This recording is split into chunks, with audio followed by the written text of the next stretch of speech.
Bonjour à toutes, bonjour à tous. Marhaba bikoum معنا dans le 12-13 de Média 24 en ce jeudi 23 juillet 2026. Dans 2 mois, jour pour jour, les 15,8 millions d'électeurs inscrits seront appelés aux urnes pour renouveler les députés. Mais à l'approche du scrutin législatif, une question s'impose plus que jamais. Les citoyens ont-ils encore le sentiment que ces élections peuvent changer leur quotidien ? Les partis politiques commencent à parler de programmes, de bilans et d'alliances, mais une partie de la société semble regarder cette agitation avec beaucoup de distance, parfois même avec de la défiance, et souvent, et c'est pire, avec de l'indifférence. Les jeunes s'éloignent des partis politiques, mais ils ne sont pas forcément dépolitisés. Les grandes villes se transforment, les territoires évoluent, les attentes sociales changent, et dans le même temps, le Maroc avance à grande vitesse sur les infrastructures, les grands projets de 2030, alors que l'école, la santé ou encore les services publics continuent d'alimenter les frustrations des uns et des autres. Alors ce scrutin sera-t-il une énième compétition entre formations politiques ou marquera-t-il une transition plus profonde dans la relation entre la société, les élites et l'État ? Pour en parler, nous recevons l'un des observateurs les plus fins des transformations politiques et sociales du Maroc, politologue spécialiste de la sociologie politique du Maroc et du monde arabe. Il occupe actuellement le poste de doyen du Collège des sciences sociales de l'Université internationale de Rabat. C'est Mohamed Touzi et l'invité de Média 24.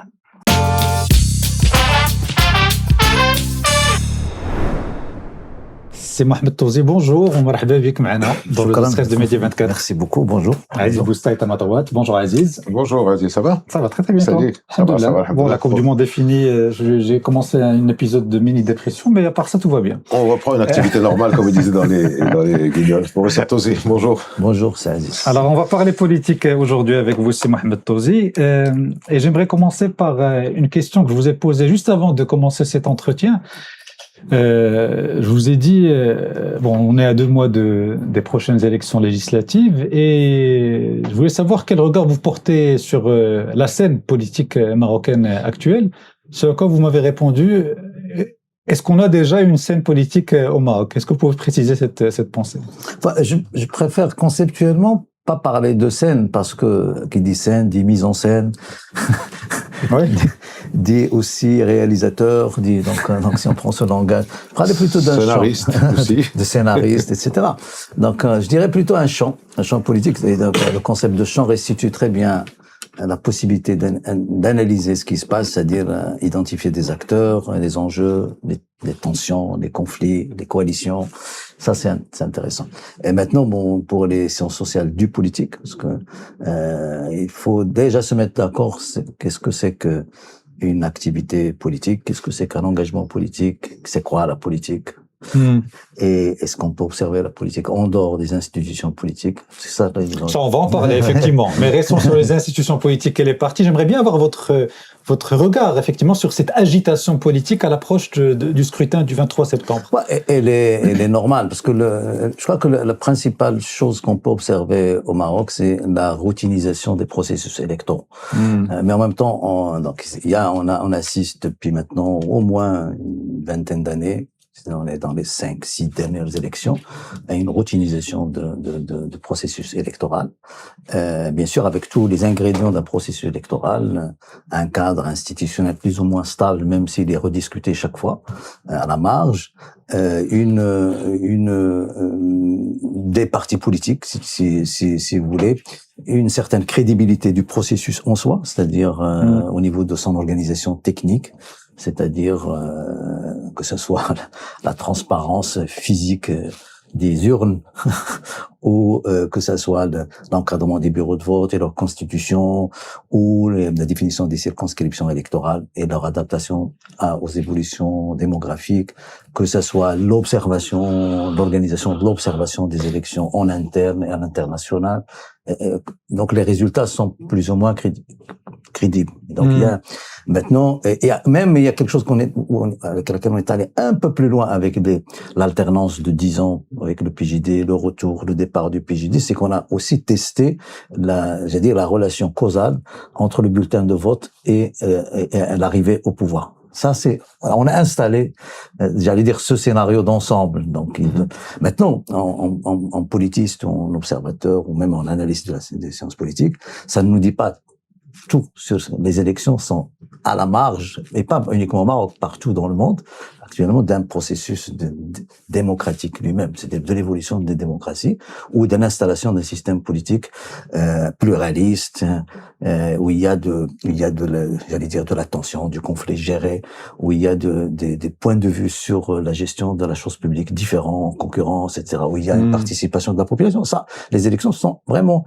un des facteurs. On peut pas faire une fixation sur les élections, y compris avec tout ce qui vient avec les élections, c'est-à-dire la participation. Même si c'est des enjeux, mais c'est pas le plus important à observer. Quand je dis observer, par un politiste. C'est pas et donc ce que la science politique en évolution qui essaie de se décaler par rapport à une conception linéaire des processus politiques et penser la démocratie comme un horizon à atteindre une fois donc il faut l'atteindre, etc. Ne pas parler que les pouvoirs c'est de la violence à gérer, c'est de la puissance, c'est des conflits d'intérêts à gérer, et qu'il y a des régressions démocratiques, etc. Donc quand vous dites cadre institutionnel stable, il est stable. Je reprends votre phrase. Cadre institutionnel stable, même s'il est rediscuté à chaque fois. Donc, il est rediscuté à chaque fois dans le cadre d'une constitution. Donc, c'est une adaptation peut-être. Le cadre institutionnel, c'est la constitution. Et le cadre, c'est-à-dire qui a fixé un peu les règles du jeu. Maintenant, il y a bien sûr, que je dis, ce qui est discuté à la marge, c'est par exemple le mode de financement des partis politiques, la participation des jeunes, le suivi même de la comptabilité des partis politiques, le découpage. Ça, c'est des choses qui sont rediscutées. Ça, on peut considérer ça comme une balance. C'est de la technologie. C'est dans tous les systèmes. La société évolue sur 5 ans. Oui, ça évolue et dans tous les systèmes des électoraux, quel que soit, c'est des variables d'ajustement politique sur lequel le pouvoir en place, que ce soit celui qui essaye de jouer, mais c'est à la marge, que ce soit, on peut pas les mettre en avant, que ce soit la question de est-ce qu'on choisit la proportionnelle ou l'uninominale, est-ce qu'on discute au niveau de la proportionnelle, quel type de proportionnelle, est-ce que c'est le grand reste ou le quotient, c'est de la technique, que ce soit le découpage générique, c'est la dotation en élus d'une grande circonscription, une petite circonscription, le rapport entre démographie et le nombre d'élus, tout ça c'est des variables d'ajustement. Tous les pouvoirs jouent avec mais qui, si je me permets, qui n'évolue peut-être pas forcément au rythme de l'évolution de la société, de la démographie marocaine. Oui, bon, bien sûr, mais sur des cas très spécifiques. Si on prend par exemple, prenons Kazan, la commune de Darboisa qui a explosé démographiquement, bon, l'ajustement n'est pas respectueux de l'évolution. Il est à la marge. Maintenant, on garde même tous les grands paradoxes entre une grande circonscription comme Aousserd et une circonscription comme Tanger, Fahs. Donc, mais ça, c'est, j'allais dire, de l'ingénierie électorale qui ne change pas fondamentalement la donne, mais qui peut, bon, dans un jeu de majorité serré, ça peut faire basculer la direction d'un gouvernement. Mais c'est à la marge. Mais ça n'influence pas les tendances globales à ça n'influence pas le rôle des partis politiques dans le jeu. Dans le travail des politistes, c'est quelque chose qui a été bien mis en avant dans les années 80, 70, 80, que ce soit au Maroc, en France, aux États-Unis, ce qu'on appelle la géographie électorale ou la sociologie électorale. Mais c'est parce qu'à un moment donné, on a toujours pensé que les processus électoraux, c'est l'alpha et l'oméga d'un jeu démocratique. Or, il y a aussi d'autres façons de voir. Je vais parler, par exemple, d'une démocratie formaliste, c'est-à-dire où c'est pas ça c'est important, mais c'est pas déterminant. Ce qui est important, c'est la hiérarchie des normes, c'est le respect du parallélisme des formes, c'est l'état de droit, c'est les autres acteurs d'ajustement de la gouvernance, c'est le CESE est aussi important pour moi qu'une élection. C'est le rôle que joue le Conseil économique et social ou l'instance de régulation de la concurrence. Tout ça, c'est un ensemble qu'il faut étudier et voir comment se joue les équilibres entre ces différents, comment se fait la cooptation aussi dans ces instances, parce que si on fait une fixation sur le nombre d'élus, à part les élections locales sur lesquelles on peut revenir, les élections législatives, ça se joue autour de, disons avec au moins au niveau du Parlement, avec 300, 400 personnes. Donc, par contre, disons même au niveau des candidatures, ça va être 4000, 5000 personnes quand on travaille sur les candidatures. Donc, et c'est un lieu d'observation intéressant, les candidatures, la machine, la manière dont se font les candidatures, c'est la fabrique, qu'on appelle la fabrique des listes, qui est pour nous un chapitre important dans le travail d'un politiste. Mais même quand on fait tout ça, il faut pas oublier que par rapport à ça, on a, disons, j'ai pas fait le calcul exact, mais je vais le faire, 4 à 5 000 cooptés qui occupent des positions de pouvoir très importantes dans ce pays, qui parfois même légifèrent au sens important. Alors, c'est Mohamed, je reprends, c'est une idée que vous développez dans votre bouquin que vous avez publié donc en 2020 avec Béatrice Ibout, C'est le temps politique au Maroc. C'est une idée que vous développez en introduisant une distinction entre la centralité des élections et la pratique de la cooptation. Donc, cooptation, c'est des nominations. Vous avez aussi, vous venez de parler du CESE, dans votre livre, vous citez aussi d'autres institutions qui font que quelque part, les élections, c'est d'un côté, et de l'autre côté, ce pouvoir de cooptation constitue une sorte de plafond de verre au pouvoir des institutions élues. Est-ce qu'on peut voir les choses comme ça? Ça dépend comment on le voit. On peut le voir aussi que c'était on parle toujours de check and balances dans un régime disons, qui aspire à la démocratie d'équilibre. Ça déplace les équilibres de l'intérieur du Parlement vers un équilibre à l'extérieur du Parlement, entre ce qu'on appelle, parce que c'est constitutionnel, entre les instances de gouvernance, c'est pas rien. Ça veut tout dire. Et ça, bon, c'est dans une autre vision de ce que peut être un système politique, comment se construit un système politique, comment il construit ses légitimités, comment il construit ses équilibres, comment il apprécie ce que c'est que la représentation, parce que les élections et la représentation ne sont pas alignées. Les élections ne vous donnent pas de la représentation. Parce que les élections vous donnent une majorité généralement. Et on décide qu'elle est représentative. Tout simplement, c'est un point de vue de dire qu'une majorité. Mais elle est représentative. Non, on décide qu'elle est représentative. Elle n'est pas représentative parce que sur 27 millions d'électeurs possibles, on n'a que 15 millions. Première donne.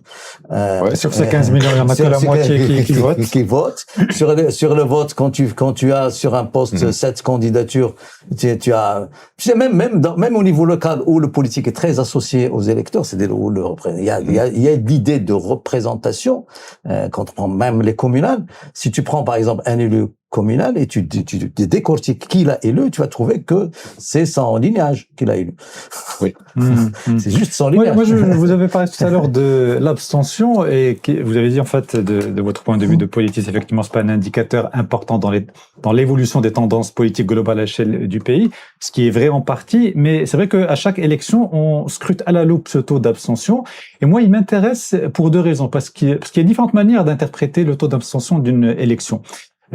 Ça signifie qu'il y a peut-être de la défiance, de la méfiance envers les partis politiques, mais ça peut signifier aussi une indifférence totale des gens vis-à-vis des élections et des partis politiques.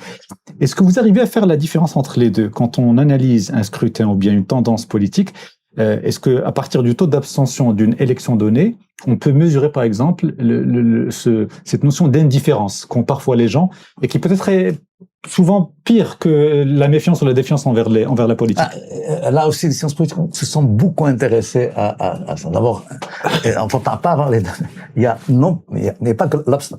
Dans le décompte des points de vue par rapport à des élections, d'abord, déjà, on a inscrit ou pas inscrit. Et donc, pourquoi on est inscrit, pourquoi on n'est pas inscrit. Et dans les listes d'inscription, ce qu'on a barré. Pourquoi on les a barrés, changement d'adresse, doublons. Ça peut être aussi une politique qu'on peut faire. On peut, par exemple, externaliser l'inscription ou pas. C'est une décision très politique. On peut considérer électeur celui qui porte une carte nationale maintenant qu'on est numérisé, qu'on a un registre national, etc. On a plein d'outils pour identifier. On peut se passer de l'inscription aussi. On peut donc déjà je vous parle du point de vue d'un chercheur qui va essayer d'analyser. Après, une fois qu'on a les gens qui sont inscrits, on va parler de taux de participation. Donc, dans la participation, on a ceux qui n'y vont pas. Donc, allemand, on peut supposer que se sont abstenus. Mais c'est très discuté comme acte politique. Est-ce que c'est un acte politique ou pas? Parce qu'il faut aller très loin. Chercher pourquoi des gens... C'est quelque part un acte politique parce qu'il y a déjà un acte volontaire de s'inscrire. Oui, non, et après, ne pas partir. non, mais il faut, sur les causes. Il faut aller plus loin. Pourquoi il n'est pas y allé? Parce que là aussi, tu peux faire un jeu. Là aussi, quand je dis les technologies à la marge. Dans les technologies à la marge, par exemple, le nombre de bureaux de vote. Le positionnement du bureau de vote. Où est-ce que tu le mets?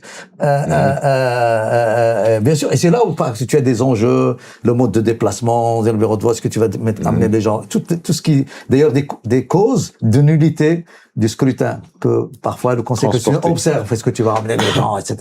Donc, déjà, le nombre de bureaux de vote, c'est un enjeu important, une technologie très importante de jouer sur les élections, parce que quand tu fais, par exemple, pour une circonscription, tu as 500 bureaux de vote. Et il te faut 5 fois 3, 4, 5 fois 5.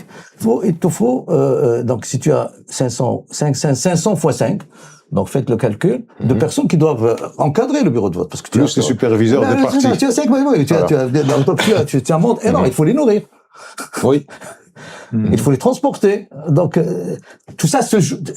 Mais ça, j'allais dire à la marge. Un chercheur doit observer tout ça. Et je reviens à ce que c'est que l'abstention. Donc, on arrive à l'abstention. Donc, on est inscrit. On participe. Donc, on va participer aller au vote. Donc, c'est déjà discussion. Quelles sont les causes? Et ça, on peut supposer que c'est politique. C'est un acte politique. Donc, il s'est inscrit. C'est un acte politique. Il n'est pas allé. C'est un acte politique, même s'il y a plusieurs causes pour le payer. Mais l'acte politique majeur, c'est le bulletin blanc ou le bulletin nul. Est-ce qu'il faudrait commencer à le comptabiliser? Oui, bien sûr. Donc, le bulletin nul, c'est-à-dire mettre 3 noms de personnes dans une enveloppe et le bulletin est nul parce que tu n'as pas choisi. Donc, c'est un acte politique. Oui. Et là, il faut aller le corroborer par voir avec les gens pourquoi il a mis 3. Bon, tu dis l'analphabétisme, etc. Maintenant, on travaille avec des couleurs aussi. Donc, c'est compliqué. Ou le bulletin blanc, c'est-à-dire que tu mets rien dans l'enveloppe. C'est un acte politique. Donc il y a une gradation. Mais en gros, bien sûr, l'enjeu de ces élections, ça va être le taux de participation. Ça va être le taux de participation. Déjà, on part avec un handicap et se poser la question, est-ce que finalement, les partis politiques, parce que le coût d'une participation, quel est le coût financier d'une participation massive, c'est-à-dire en termes de mobilisation? Quel est le niveau d'incertitude du scrutin quand il y a un taux de participation important? Parce que, à la limite, je pense que actuellement les partis politiques n'ont pas beaucoup intérêt à ce qu'il y ait trop beaucoup de participation. Oui, parce qu'avec 1,5 million ou 2 millions de voix, on peut parce que à ce moment-là, et ça change l'observation de la scène. Où se fait le jeu. Pardon, j'insiste, je reviens à ma question originelle, celle qui est en lien avec l'abstention. Qu'est-ce qui prédomine selon vous chez les abstentionnistes au Maroc? Est-ce que c'est plus la méfiance, la défiance envers les partis politiques ou l'indifférence totale? Parce que c'est pas la même chose, hein. On peut s'intéresser à la politique, suivre de très très près ce que disent les uns et les autres sans forcément faire l'acte de voter. Et puis, on peut être complètement à la marge, pour reprendre une expression, de tout ce qui se passe sur la scène politique. Est-ce que vous avez les outils aujourd'hui pour mesurer cette indifférence, cette défiance envers les partis? Bon, on peut faire des enquêtes, ça c'est jouable, ça se fait ailleurs, etc. Mais moi, je préfère aller voir les lieux du politique, les non institutionnels du politique, pour dire que les Marocains font de la politique, mais qui ne sont pas intéressés par cette politique. Ouais. Juste pour affiner sa question à Mohamed, et pour reprendre un peu le raisonnement que vous développez ici, c'est le côté, je sais pas si le terme va être bon, c'est le côté un peu impérial du Maroc, c'est-à-dire si on revient sur ceux qui ne votent pas, qui s'abstiennent, qui ont de l'indifférence ou qui n'y croient pas. Est-ce que ce n'est pas une manière pour eux de rejeter cette classe politique et de tout remettre entre les mains du pouvoir monarchique? C'est-à-dire de toutes les manières, est-ce qu'on peut considérer qu'il y a une partie qui réfléchit comme ça de la population? Peut-être, mais c'est pas. Ce qu'il faut, on le sait. Mais je pense. Il y a même quelques intellectuels qui le pensent. Moi, je pense qu'ils se gourrent totalement. Oui, on est d'accord. Totalement. Non. Je pense qu'il y a un intérêt fondamental pour la politique, mais pas dans ce lieu de la politique. Moi, je pense que quand on va observer l'activité politique, l'intérêt pour la politique, c'est quoi la politique, il faut aller vers le territoire, vers les territoires. C'est là où on peut jouer, parce que de toute façon, actuellement, la politique sert à distribuer des ressources. Donc il y a de la distribution. C'est quand on est dans une position politique. Ressources financières, vous voulez dire. Ressources financières, un service, etc. Un homme politique a la capacité de mobiliser des ressources, que ça soit pour son patelin, pour ses élus, pour ses clients, etc. Donc il y a donc on peut pas dire qu'il y a pas donc c'est ça la politique, parce que la politique c'est pas uniquement la définition des orientations générales. Bon, on se dit d'accord, les orientations, le cap est défini, mais et j'allais dire tant mieux. Après on gère. C'est la mise en œuvre de ce cap, etc., etc. Et quelle est la responsabilité du roi lui-même dans la mise en œuvre? Il le dit lui-même, il n'a pas de responsabilité directe dans la mise en œuvre du cap. Et d'ailleurs ils sont pleins. Si on voit tous les discours. Donc il y a quand même un espace où se joue de la politique, où il y a de la politique. Et donc il y a de la redistribution, il y a de la prise de décision qui n'est pas peut-être stratégique, mais qui est opérationnelle. Et donc ça, là, les gens ne sont pas cons. Ils savent qu'il y a des enjeux et donc ils y vont. Et donc même à l'analyse de ce qui se passe actuellement, il faut partir de cette idée qu'il y a de la politique et que les gens, peut-être minoritaires, ont intérêt à savoir qui va être, pas qui va être au Parlement. Je pense, à la limite, ça peut ne pas les intéresser, mais qui va être au Parlement pour pouvoir actionner la possibilité de mobiliser des ressources au niveau local.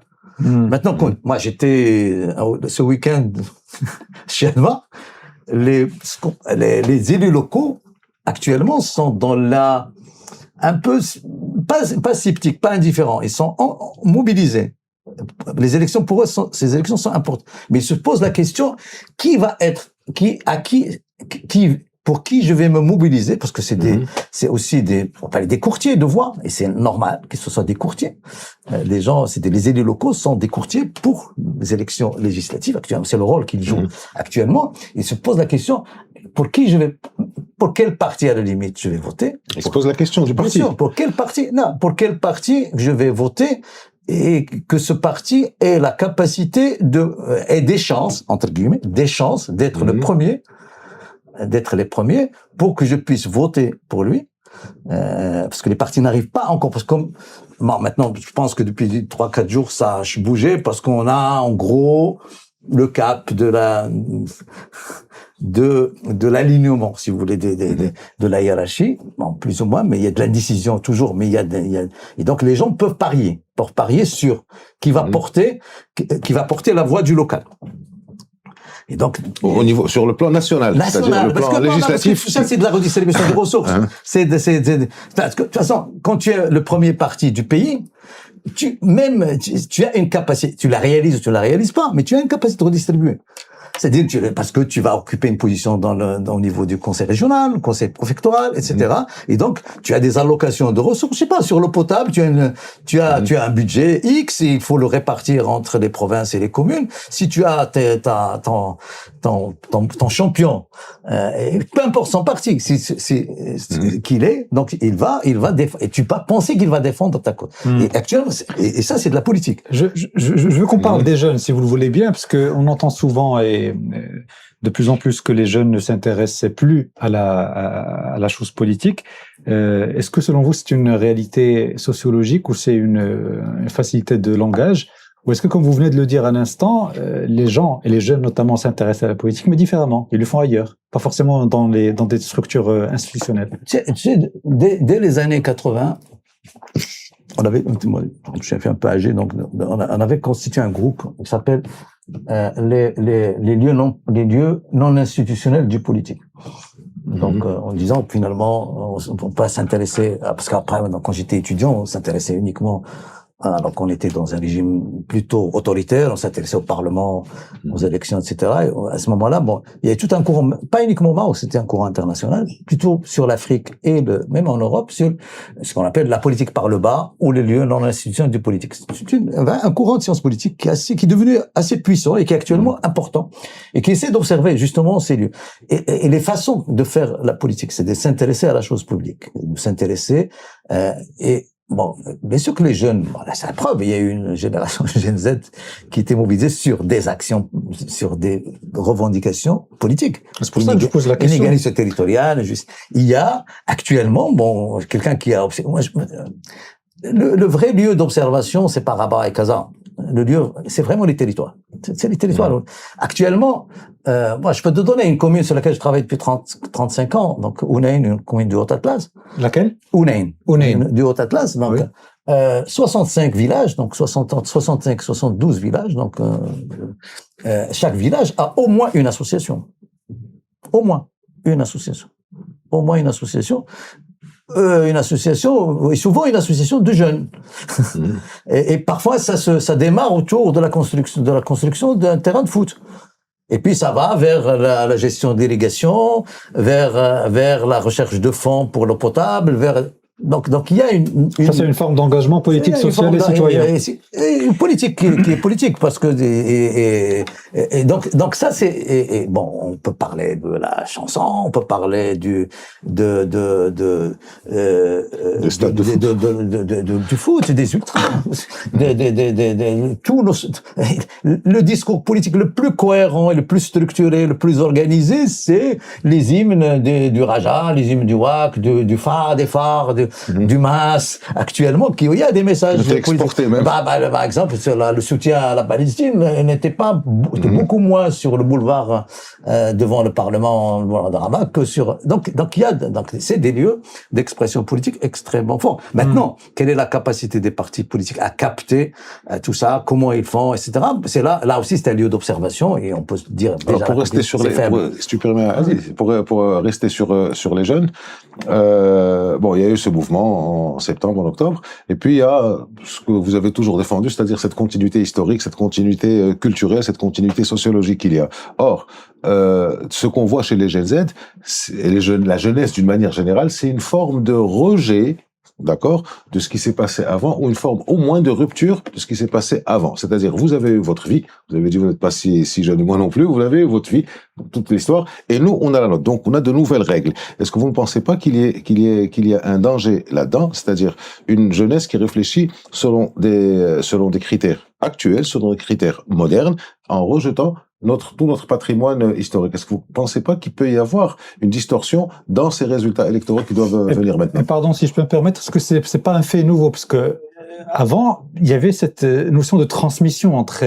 l'ancienne génération et la nouvelle génération. Or, aujourd'hui, ce qu'on constate parfois, c'est vrai, c'est une fracture générationnelle entre les anciens et les jeunes. Alors, deux images très rapidement, si vous permettez. Donner la parole.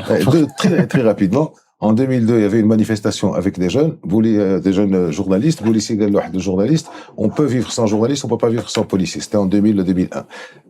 Les manifestations de Gen Z, on se rappelle tous de l'image de ce jeune qui était entraîné par un policier qui lui a dit, et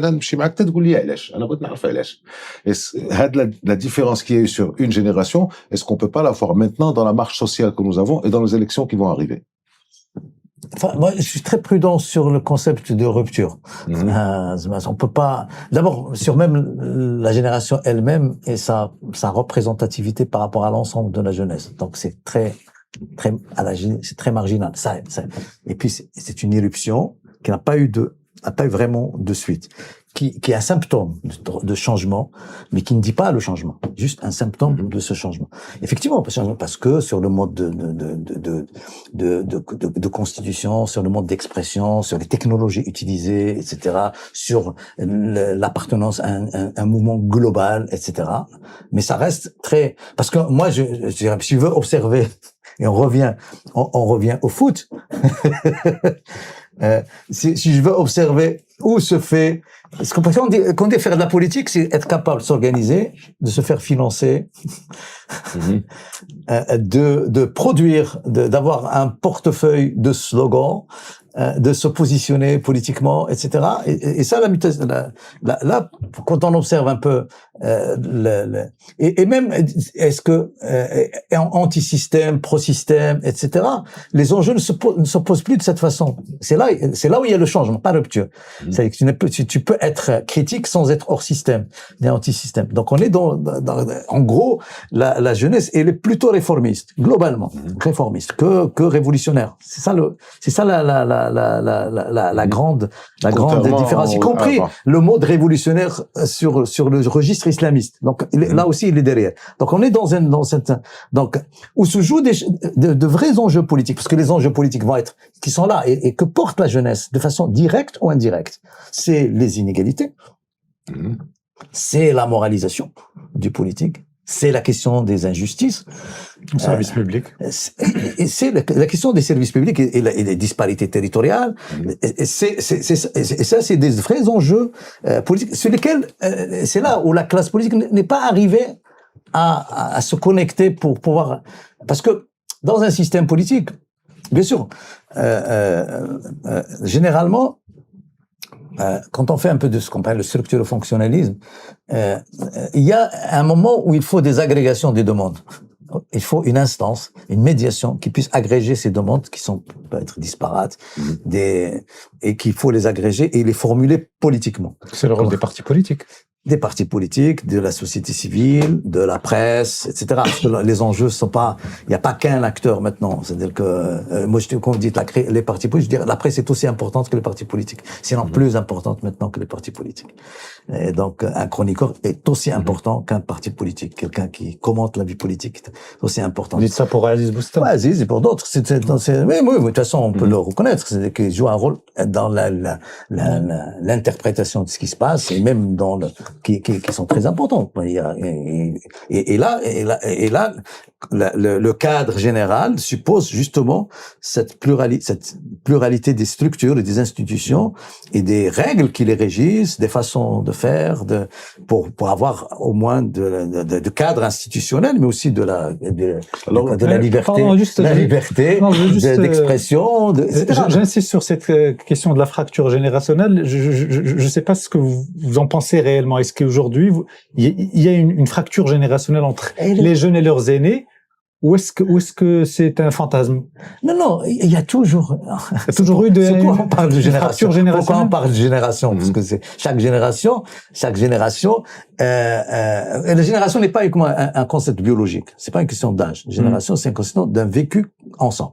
Mais c'est ça. Mais en fait, ce que je constate aujourd'hui, à tort peut-être, mais c'est pour ça que je pose la question, c'est qu'aujourd'hui, les jeunes et leurs aînés parlent deux langages complètement différents, ce qui n'était pas forcément le cas il y a à peine quelques années. Moi, je pense, non, ça, je pense pas. Pas si sûr. Non, pas si sûr. Il n'y a pas une véritable rupture entre la génération Z ou même Alpha avec les précédentes. Non. Il y a une génération Z qui m'a dit, je ne comprends pas les générations alpha, comment elles réfléchissent. Génération Z, 22, 23 ans. Non, mais c'est un discours de différenciation. Bien sûr, si tu utilises TikTok, tu utilises pas Facebook, etc. Je le vois avec mes enfants. Il y a un sentiment d'être has-been très vite. Oui, donc il y a une rapidité qui s'instaure. Mais en même temps, sur le gros. Parce que, de toute façon, quels sont les thèmes qu'on mobilise? Actuellement, même, il y a cette question de dignité, d'inégalité, d'injustice, service public. Mais qu'est-ce qu'on veut? Maintenant, sur le mode d'agir, probablement qu'il y a des façons d'agir, comme il y a des façons différentes de s'habiller, ou des façons, des modes, mais sur le principe de ce que c'est que l'essence du politique, non, je pense pas.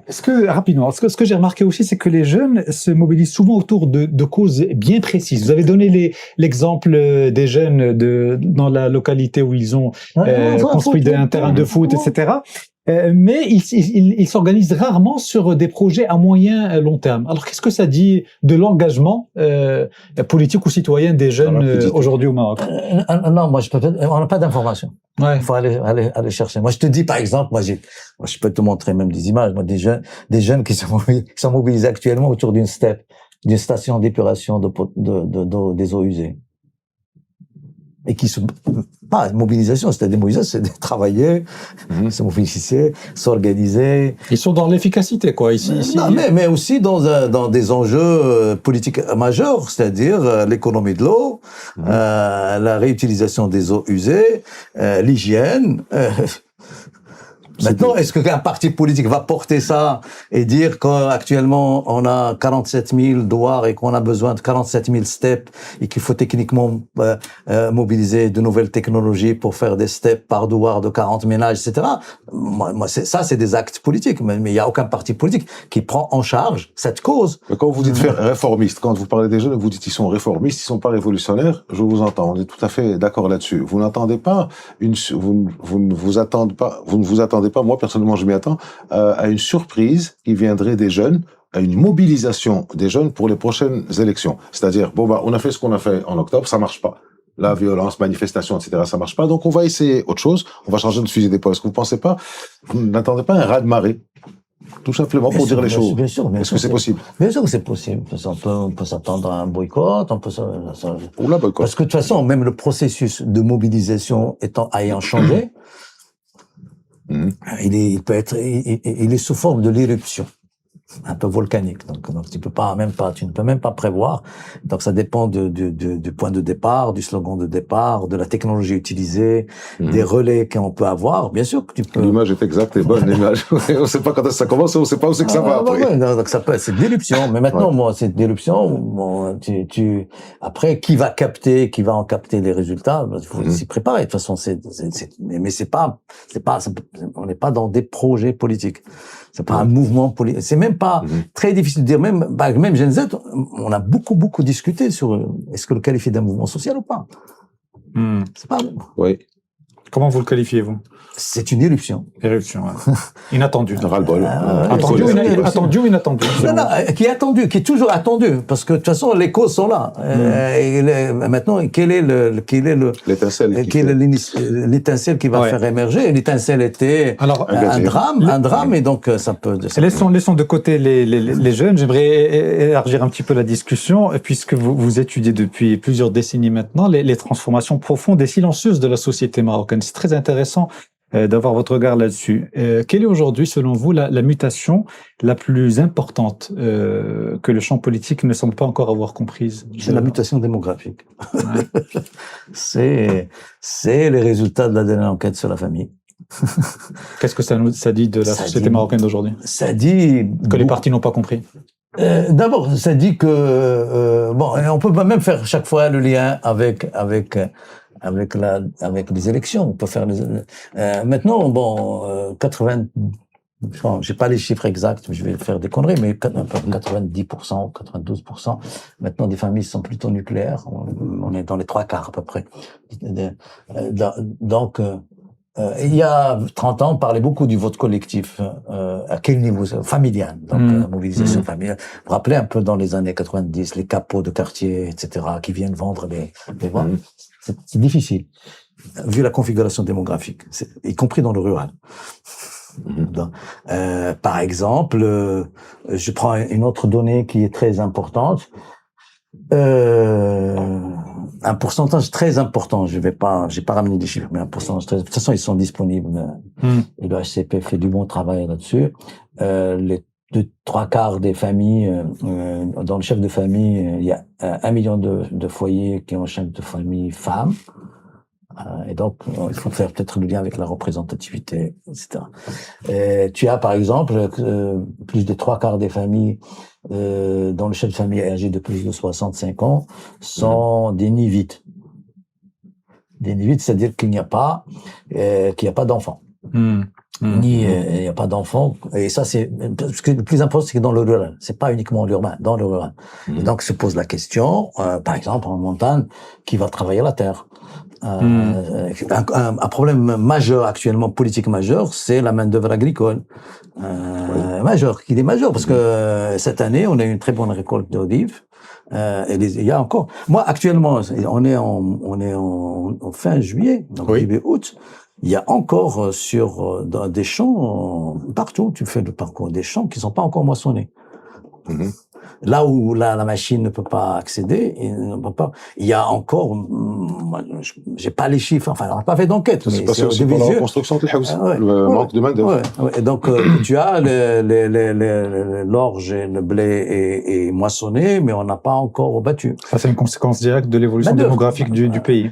Évolution démographique, le rapport à la pénibilité du travail rural, changement de standards de consommation. Il y a plein de choses. C'est très complexe. Mais en même temps, c'est des transformations majeures qui ont une incidence sur la volatilité, par exemple, de la jeunesse qui est mobile actuellement, justement, a un impact sur les élections, a un impact sur les inscriptions. Donc, mais tout ça demande à être travaillé. C'est pas, moi je dis ça de façon presque intuitive, ce qui est d'ailleurs mauvais. Il faut aller faire ça veut dire que le champ de la recherche, là aussi, doit nous apporter vraiment des réponses à ce que disent un peu les grandes transformations démographiques du pays, parce qu'on est à la limite de la transition démographique. On va commencer à perdre de la population, vieillissement massif de cette population, ce qui interpelle les politiques publiques. Moi, quand je dis il n'y a pas d'enjeu, pas de thème politique, moi les thèmes, c'est ça, enfin des thèmes politiques avec un P majuscule. C'est ça les thèmes politiques normalement majeurs qu'on devrait commencer à discuter, parce que ça impacte massivement les politiques publiques. La prise en charge des personnes âgées est un problème. Dans les 10 prochaines années, ça sera le problème au Maroc, qui va interpeller le système des retraites, qui va interpeller le système parce que la prise en charge des familles par des âgés, des hommes âgés par les familles a ses limites, même si elle est encore massive. Vous trouvez qu'il y a trop de bruit dans le débat public et pas assez de questions de fond qui sont réellement discutées par les partis ou par... Non, je pense qu'il y a pas, on a plus de, enfin, on a moins, peut-être pas plus, c'est un gros mot, moins de personnes qui portent un peu une parole politique au sens politique du terme. Et quand je dis qu'il y a affaire à la fabrication des politiques, parce que c'est ça la marge. La marge, la politique ici, c'est pas c'est les grands débats qu'on pouvait avoir qui sont un peu moins importants, les libertés individuelles, le code du statut de la femme, et ça, qui sont les grands débats qui opposaient finalement deux conceptions de la société marocaine, qui sont encore là, mais ils sont maintenant un peu en hibernation, c'est-à-dire qu'ils sont moins, ils sont pas, parce que bon, leurs porteurs sont en crise un peu. C'est-à-dire la question de la participation, même la question un peu de la participation de la femme, du statut, j'allais dire des libertés individuelles, des libertés en général, sont pas moins portées qu'il y a dans les années 90, 2000, 2010, etc. Mais par contre, ce qui apparaît beaucoup, ce sont j'allais dire, les enjeux, les disparités territoriales, les enjeux environnementaux, les conflits d'intérêts, la question du business et de la politique. Tout sont les questions qui se posent factuellement, mais qui sont pas portées politiquement encore. Moi, je pense, le problème, c'est Mohamed, c'est que on a l'impression, bon, c'est pas une impression, il y a des intellectuels, on souvent reproche aux intellectuels de ne rien dire au Maroc, de ne rien dire. La preuve, vous êtes là, vous parlez, il y a beaucoup d'intellectuels qui parlent, peut-être pas autant qu'il en faudrait, mais il y en a assez. Sur les réseaux, il y a des réflexions, il y a des idées, il y a des gens qui contribuent d'une manière assez intéressante, mais le problème, à mon sens, c'est une espèce de surdité, ou d'indifférence, ou d'écart des partis politiques par rapport à ce qui se dit. Et ça, on le voit dans deux cadres très importants. Le premier, c'est le changement sociétal qui se fait au niveau des jeunes, au niveau de la ruralité, au niveau des urbains, au niveau de tout ce que vous venez de parler. C'est pas véritablement intégré par les partis. La deuxième, c'est les territoires. Vous avez parlé des territoires. Il me semble que les élections sont beaucoup plus importantes pour les partis quand il s'agit de législatives que de communales régionales, qui sont beaucoup plus importantes. Est-ce que vous ne pensez pas que c'est comme ça, tout simplement? C'est que les politiques qui ont tout le pouvoir qu'ils ont ne sont pas à l'écoute de ce qui se dit. Non, enfin, par exemple, là, les élections en cours, il y a des enjeux, il y a des enjeux politiques, y compris la question de la moralisation de la vie politique, qui est l'enjeu important maintenant, qui se pose, et qui se pose parce qu'on a une expérience qui a posé de façon claire les risques et les ajustements à faire, etc.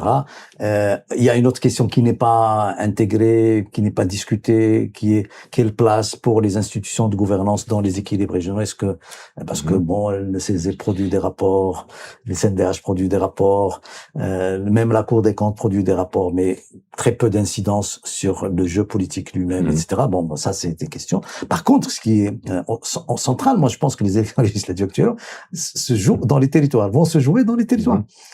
Vont se jouer dans les territoires. Parce que maintenant, c'est la capacité de séduction des candidats, c'est-à-dire dans le choix. Actuellement, dans les partis politiques sont en train de faire leur marché. Donc, mercato, ils n'aiment pas qu'on leur dise. Ils ont fait leur marché, leur mercato, donc chercher qui sont les porteurs. Donc, est-ce qu'on est toujours dans le même mode classique de chercher des notables bien ancrés dans leur environnement? Et ce qui est changé, c'est la nature des notables. Qu'est-ce que c'est qu'être notable? Ouais. La définition de notable a évolué. A beaucoup évolué. C'est plus moralisé. Non, et même notable. Un notable, c'est plus, bon, j'ai dit, c'est un homme de réseau. C'est ça. C'est pas un homme riche, nécessairement. Il peut être riche et homme de réseau. Généralement, l'un va avec l'autre. Non, si tu peux avoir plusieurs convertis. Tu peux avoir un homme riche avec du réseau. Tu peux avoir un homme de réseau, mais sans ressources propres, mais qui peut mobiliser des ressources. Mais tu peux avoir un homme riche, tout simplement, sans réseau. Il a très peu de chances d'y aller. Donc Mouchkara, le profil est moins important. Il est là, mais il est moins important. Maintenant, c'est beaucoup plus et donc, bien sûr, avec aussi un niveau d'instruction, etc. Donc ça a beaucoup changé. Vous savez, le notable avant, c'était celui qui peut recevoir. Celui qui peut juste recevoir, c'est-à-dire qui peut avoir table ouverte, recevoir, etc. Là, ça a évolué, ça a beaucoup évolué. Maintenant, dans ce mercato, ce qui se passe dans les territoires actuellement, c'est que les gens se posent des questions. C'est dit, enfin, c'est pas des choses qu'on va chercher dit. On va voir où va le vent. Qui a de plus, donc c'est vraiment un pari. On va parier sur le parti qui risque d'y aller, d'être premier. Qui être premier, soit parce qu'il est agréé, aligné, en disant aligné. Et donc, il y a vraiment vraiment un travail j'allais dire un peu de la métisse à la grecque. Donc, on travaille d'intelligence pratique, va chercher quels sont les indicateurs, les bruits, la presse, qu'est-ce qu'elle dit, etc. Pour dire qui va être aligné. Donc c'est un engagement qui n'est pas fondé sur des convictions politiques ou que sais-je, mais sur l'intérêt de faire partie de l'équipe gagnante. C'est très respectable. Je veux dire, c'est l'éthique de responsabilité qui l'emporte sur l'éthique de conviction. Donc la conviction est derrière, mais c'est pas, moi j'ai pas de point de vue moral sur cette question. C'est pratique. Donc les gens vont parier sur qui va être quelle est la couleur qui va être porté par celui qui va justement lui-même porter les doléances du territoire de cette donc parce que les élus locaux actuellement sont très par exemple pour le RNI, ces élus locaux ont été très mécontents. Pourquoi? Parce qu'il n'y a pas eu assez de redistribution des ressources au niveau local de ces on a essayé de les organiser, moderniser, mais on n'a pas assez redistribué. Donc ils se sentent un peu il y a l'Istiqlal qui a une vraie ingénierie de la redistribution qui est traditionnelle, lui-même n'a pas fait ce jeu à cause des clivages au sein du parti, des façons de faire, etc. Donc parce que et c'est pas une insulte, le jeu politique est largement clientéliste. Et donc il faut avoir ça, et c'est pas une insulte. Moi je pense que tous les systèmes politiques sont clientélistes, y compris français très clientéliste, italien très clientéliste, américain j'allais dire institutionnellement clientéliste, etc. Donc c'est des jeux très clientélistes. Qu'est-ce que vous pensez de l'usage précisément de l'argent qui est inhérent aux échéances électorales au Maroc? Ça va être très limité, c'est très limité. Qu'est-ce qui vous fait dire ça? C'est très limité à cause de, justement, là, on peut aller vers les circonscriptions, à cause du mode de scrutin. C'est pas l'uninominal. Donc, bien sûr, tout va être, et bien sûr, la campagne va être importante, la mobilisation, la technologie utilisée, comme ça a été la dernière fois, va être très importante. Mais on peut pas parier, parce que la concomitance des élections locales et législatives en 2022 a largement impacté les résultats des élections. Donc il y avait un jeu, c'était même dans la mobilisation, c'est la mobilisation au niveau local qui a donné les législatives. Là, la dissociation entre les deux scrutins va obliger les partis à rejouer le local. Et donc, pour que tu puisses, de toute façon, c'est simple, tu vas t'adresser à ton élu local. Donc, je sais pas, prenons Terodent Chemelia, où il y a un enjeu entre Irini, deux ministres vont s'affronter, Terodent Chemelia probablement. C'est Wahbi et le ministre de l'Artisanat, donc ils vont s'affronter. Donc, ça dépendra de leur capacité à mobiliser leurs élus locaux. Et les élus locaux sont dans l'expectative. Qui va partir, sur qui je vais parier, c'est pas sûr. Le temps passe très vite. Moi, j'ai une dernière question à vous poser avant de peut-être donner la parole à Aziz pour une dernière prise de parole. On va attendre les résultats des élections du 23 septembre.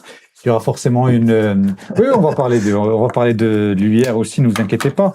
Et il y aura forcément une majorité politique qui va émerger de ce scrutin législatif. Un gouvernement sera nommé. Et c'est un gouvernement, bon, tout le monde parle du gouvernement du mondial, tout le monde se projette vers cette échéance de 2030, mais ce qui est sûr, c'est qu'il y a déjà un agenda qui est préétabli à horizon 2030 et voire même au-delà. Ma question est la suivante. Est-ce qu'on aura demain, dans 2 ou 3 mois, un gouvernement de choix politique, de choix stratégique, d'orientation politique, ou simplement un gouvernement d'exécution? Et quelle marge de manœuvre pour la politique, j'entends, pour la future équipe gouvernementale? Je pense qu'il y a 2 niveaux à analyser. Il y a les grands chantiers qui sont là, et qui paradoxalement, j'allais dire, sont source à la fois de fierté et de frustration pour les gens. Donc il y a cette ambivalence, d'ailleurs, qui était derrière les Gen Z, donc à la fois, et qui a d'ailleurs participé un peu à casser le processus, parce qu'il y avait plus, vu les échéances, il y avait plus de fierté. Un terrain, un hôpital, donc ça s'est joué, ça se joue au résultat de l'équipe nationale. Donc c'est ça qui fait la différence. Donc c'est assez paradoxal. Il y a un paradoxe à observer là-dessus. Donc il y a ça, mais les problèmes importants sont là. Ils sont à traiter. Au-delà des chantiers, il y a toujours ce problème pointé par le nouveau modèle de développement quels sont les retours sur investissement de ces infrastructures, sur la qualité. Parce que, actuellement, faut pas l'oublier que le Maroc a fait un saut important dans, globalement, la qualité de vie. Et le rapport à l'État et les devoirs de l'État vis-à-vis du citoyen. La généralisation de la protection sociale, l'aide directe aux familles, la prise en charge plus ou moins, enfin l'intention de prendre en charge l'handicap, l'intention de prendre en charge la réalisation des services publics de proximité, la mobilité, il y a tout un ensemble de problèmes qui sont là et on a fait. Et sociologiquement, il y a toujours la réponse à une demande, un besoin, crée un besoin plus important. Maintenant, donc les sources de mobilisation, les moyens, les sources de mobilisation sont très importants encore sur la qualité du service, et le service est là, la continuité du service. Maintenant, les gens ne supportent plus, par exemple, que l'eau ne soit coupée. Et dans le rural, elle est souvent coupée parce que l'ONEP n'a pas la capacité à assurer la continuité de l'adduction d'eau potable. Parce que de toute façon, pardon, je vous coupe. Je suis d'accord avec tout ce que vous dites, mais ça répond pas à ma question. En fait, je vais reformuler ma question parce que j'ai été mal compris. Le prochain gouvernement va exercer le pouvoir dans un contexte où les orientations politiques majeures et les décisions majeures sont déjà préétablies, que ce soit à travers les chantiers ou autres. Ma question est la suivante. Est-ce qu'il y a, pour l'équipe gouvernementale qui émergera à l'issue de ce scrutin, une marge de manœuvre quelconque d'un point de vue politique pour mener une politique sociale, économique ou pas? Bien sûr qu'il y a, moi, un exemple simple, sur le plan de l'état de droit. Oui. Donc, qui est un enjeu important. L'exception de constitutionnalité.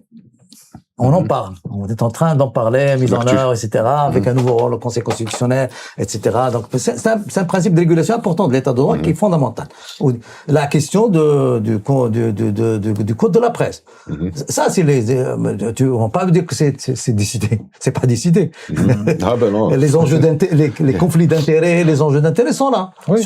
Donc, il y a des batailles politiques, de grosses batailles politiques à mener au Parlement. Mais il y a aussi d'autres, il n'y a pas que, c'est pas un gouvernement qui va être technique, qui va mettre en œuvre, etc. Non, c'est un gouvernement qui aura il y a de la production législative.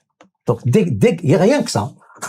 Oui, rien que ça peut les occuper pendant toute une mandature. C'est très important, la production législative dans ce pays. Et jusqu'à maintenant, on respecte plus ou moins le cadre législatif, le cadre, les lois sont plus ou moins respectées. On a des surprises que la justice réagit à des dépassements, etc. Donc, même c'est à la marge, mais ça existe. Donc, il y a un enjeu politique et du coup, c'est là où se pose de façon très importante la question de l'entrée en politique, la sortie du politique, de la question des conflits d'intérêts, de la question des enjeux entre c'est pas que entre business et politique, des garde-fous à avoir par rapport à ça.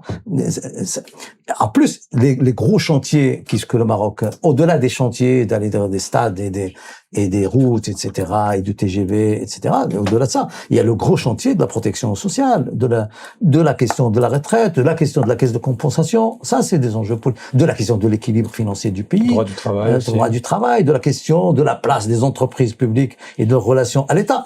Il y a des questions politiques. Donc la marge de manœuvre, elle est là à eux d'agir. Enfin, les lieux d'expression et de combat politique sont là. Alors, juste pour parler de vos fonctions, de vos nouvelles fonctions au sein de l'Université internationale de Rabat, est-ce que vous pouvez nous expliquer en quoi consiste le métier qui est le vôtre aujourd'hui en tant que doyen du Collège des sciences sociales à l'UIR et en quoi tout cela s'intègre ou est impactant dans le cadre des discussions qu'on a depuis tout à l'heure? Moi, je suis arrivé à l'Université internationale de Rabat il y a maintenant presque 9 mois, après avoir fini à Aix.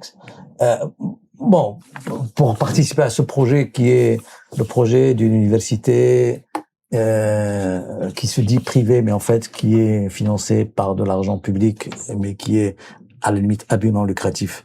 Donc c'est qui a une mission de service public, donc à la fois d'être un peu un ascenseur social, mais d'être aussi viable par ses propres moyens. Donc il est adossé quand même à l'État, et donc à un double niveau. Donc il y a la question de la formation, donc des jeunes, donc se positionner dans une université qui est très liée aux universités publiques, parce qu'il fait partie d'un pôle régional d'universités publiques et parapubliques, mais en même temps qui est ouverte à l'international. Et donc, qui peut aussi recruter à l'international, ce qui ne peut pas, que l'université publique ne peut pas faire, y compris à la fois des franco-marocains ou des binationaux qui sont nombreux dans cette université, mais aussi des Marocains, des étrangers, donc qui peuvent être amenés un peu à son nouveau à l'université. Parce que c'est très important cette ouverture au recrutement aux plus méritants, parce que autrement on s'installe dans la médiocrité, de la reproduction de la médiocrité. Vous avez des enseignants qui viennent de partout, là, uniquement d'Europe? Non, partout. Des Américains, des Pakistanais, des Hindous. Donc ça, universel. C'est très international. Donc ça, et donc avec un dispositif de bourse qui est important, qui assure un peu l'accès à des Marocains, soit par des étudiants qui sont excellents, donc l'excellent, des bourses d'excellence, des bourses un peu sociales. Donc ça, c'est avec plusieurs, bien sûr. Moi je suis au Collège des sciences sociales, qui est pas le moins important en nombre, mais il est important, mais moins important en nombre, avec un effort très important. Surtout, c'est là où je suis normalement, je devais être utile. C'est à la fois de restructurer fondamentalement la recherche en sciences sociales par rapport dans ce collège. Donc du coup, il y a un laboratoire qui porte des projets. À quoi sert la recherche en sciences sociales? Parce que c'est une question que le commun des mortels peut se poser effectivement. Est-ce que ça sert à quelque chose? À beaucoup de choses. Par exemple, l'un des lieux où c'est important, c'est l'évaluation des politiques publiques. Ouais. C'est l'évolution des sociétés. Observer l'évolution des sociétés, travailler sur l'immigration, travailler sur la religion, tout ça, On peut demander à une IA de le faire, non? De nos jours. Non, l'IA ne peut aider à structurer des pensées existantes. L'IA ne travaille que parce que tu lui donnes.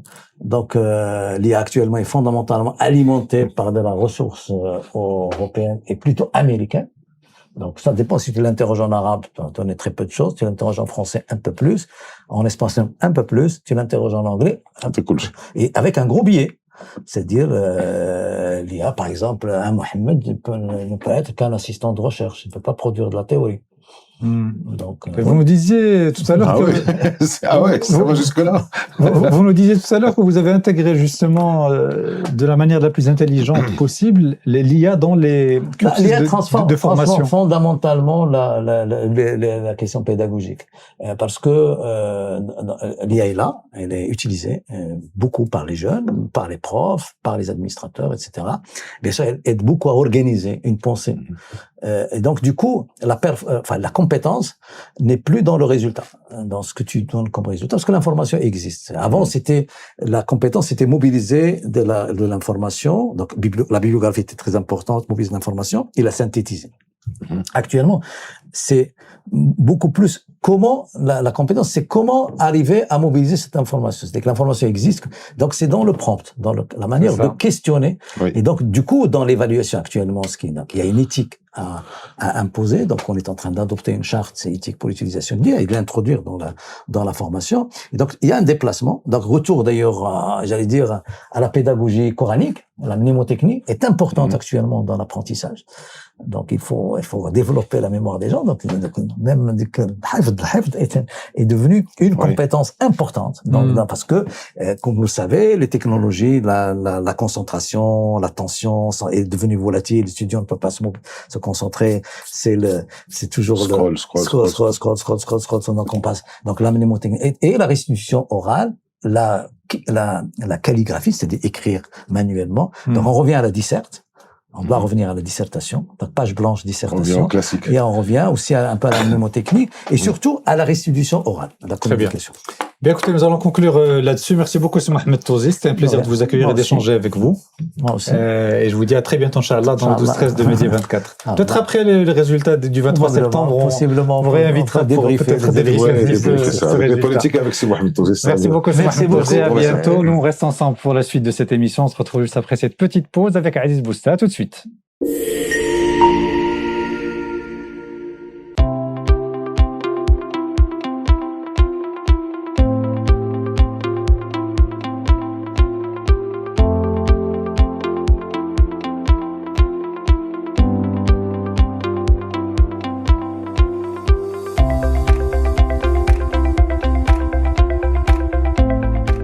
La suite du 12-13 de Média 24 et on continue de parler politique avec le parti Authenticité et Modernité qui tient ce samedi 25 juillet à Salé son conseil national et ce à 2 mois des législatives du 23 septembre. Une réunion qui intervient surtout alors que les spéculations se multiplient autour d'une éventuelle adhésion de Fawzi El-Qja' au parti du tracteur. Mais au-delà de cette rumeur, le Conseil national de ce week-end marque une étape décisive pour le PAM qui ambitionne de diriger le gouvernement du mondial, pour reprendre les termes de ses propres leaders. Pour y arriver, encore faut-il se démarquer des 2 autres partis de la majorité actuelle et incarner le changement. Mais comment demander un nouveau mandat quand on appartient déjà à la majorité qui gouverne le pays depuis 5 ans? On en parle avec Hicham Ayroud, membre du bureau politique du PAM, et c'est notre sujet à la une.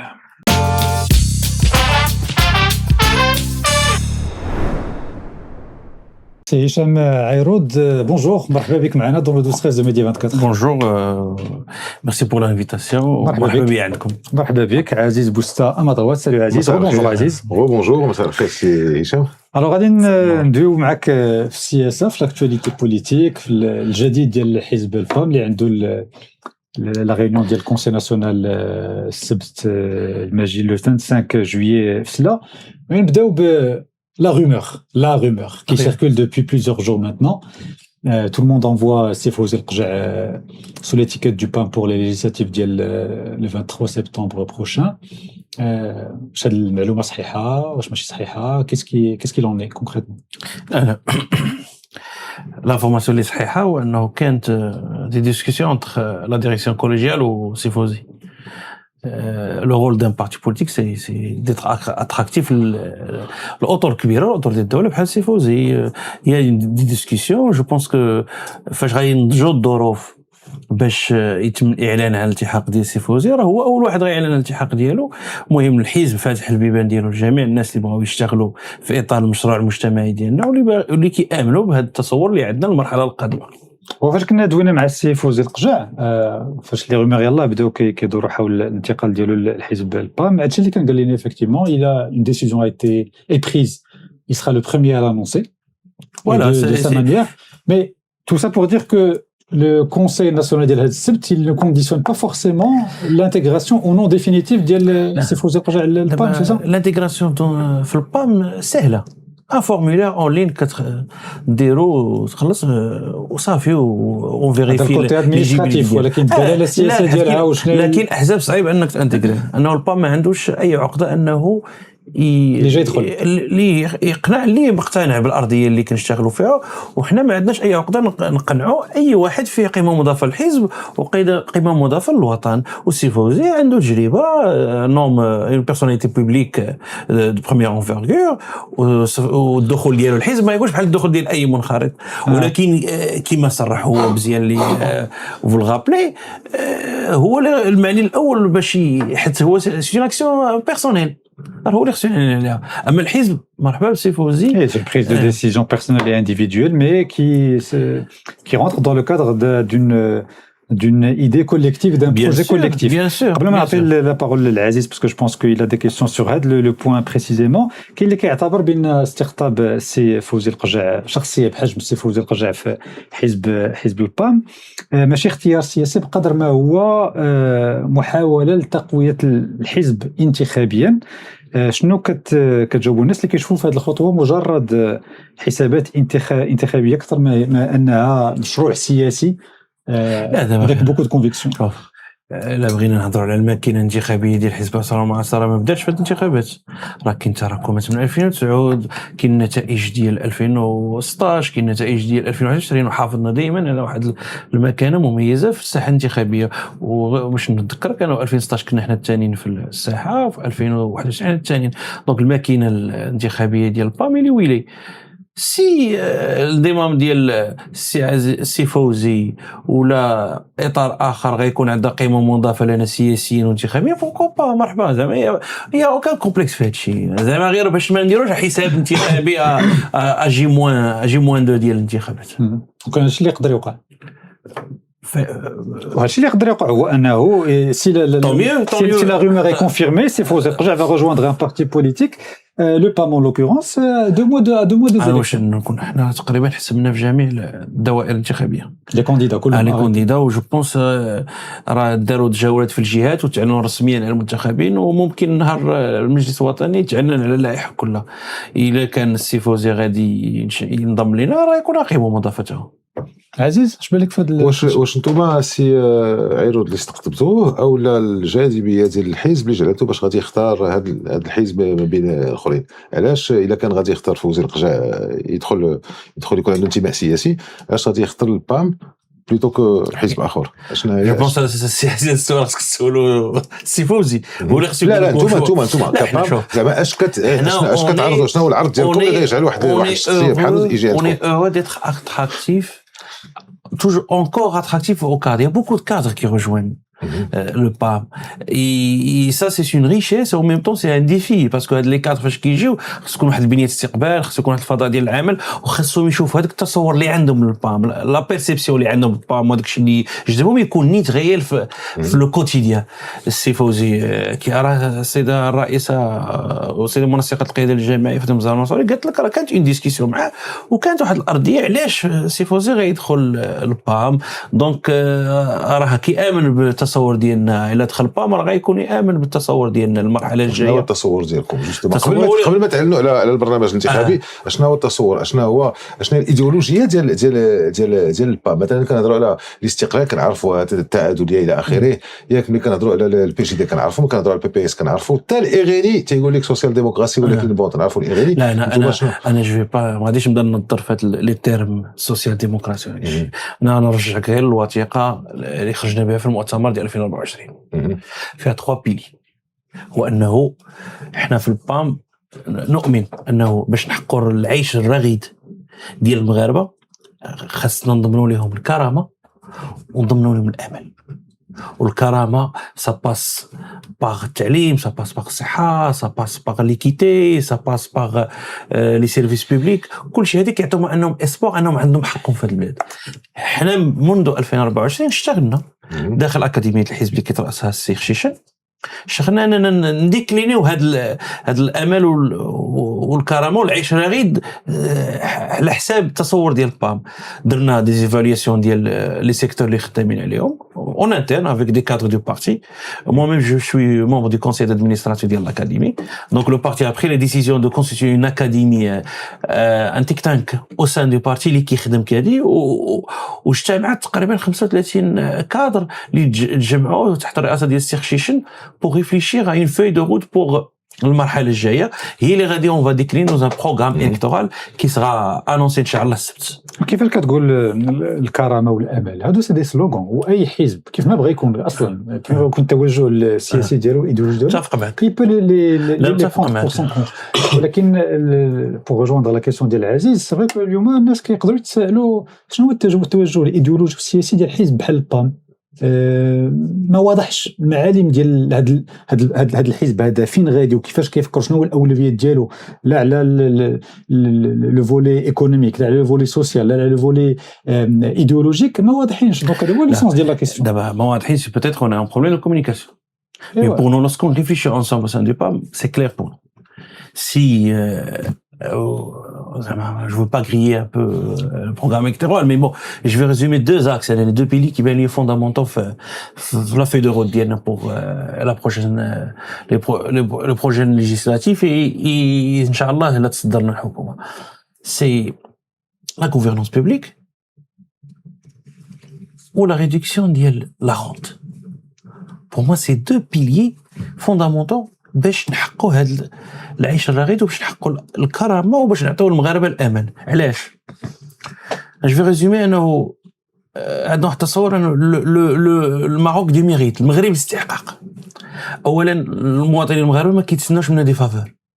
قال لك اعطيني الخدمه سولون لو ميريت وقال لك اعطيني لاكسي الثروات ديال البلاد سولون لو ميريت وقال لك اعطيني لاكسي لا كوموند بوبليك سولون لو ميريت وقال لك je veux une économie solide et une économie de rente qui ne produit pas de la richesse. Après, d'un autre côté, la gouvernance publique. احنا محتاجين غدا المغرب un Maroc de transparence, un État qui rend compte. غنخسر درهم في هذا القطاع il faut évaluer فين l'impact ديالو. غندير une mesure غندير une politique, il faut la mesurer. Un ministre, il doit rendre compte fréquemment le Maghreb, qu'est-ce qu'il fait. Un responsable, il doit publier les résultats. ما كانش كدير 2021 دابا نجحنا في شي حوايج. شاركنا في حكومه لاول تجربه لانه البام غيشارك في التسيير الحكومي لي ان بو كي نزا ايتي une première et étrangère l'exercice ديالنا parce qu'on était bien dans la zone de confort ديال المعارضه وبقاس المعارضه tu peux critiquer وتا واحد ما يتحاسب معك. ولكن فاش دخلنا ليكزيرسيس ديال لاكسيون بوبليك من بوابه الحكومه هادشي بدل لنا انه راه ماشي parfois faute de moyens qu'on réussit pas des politiques publiques. Il y a un problème de gouvernance. Aujourd'hui, l'exemple le plus flagrant, c'est ça. Alors, on a construit des infrastructures, on a formé des médecins, il y a un problème de gestion, il y a un problème de gouvernance, il y a un problème de pilotage. Et c'est pour ça que الحكومة elle a essayé de faire des efforts. هذه وشفنا l'organigramme الجديد ديال الصحة والمؤسسات الجهوية ديال الصحة اللي تكرياو دابا. Mais au sein du PAM on pense que il faut aller encore plus loin que ça. نبقى معك في هذا l'exemple ديال الصحة دويتي على un problème de gouvernance في السيكتور ديال la santé. وهادشي كنا شفناه فاش وقعوا المشاكل اللي وقعوا في هاد لا مونداتور اكطويل du côté d'Agadir entre autres et ce qui a dégénéré par la suite. Jusqu'à preuve du contraire le PAM راه كان عضو في الحكومه اللي عاشت هاد الازمه. لا مازال عضو باقي عضو.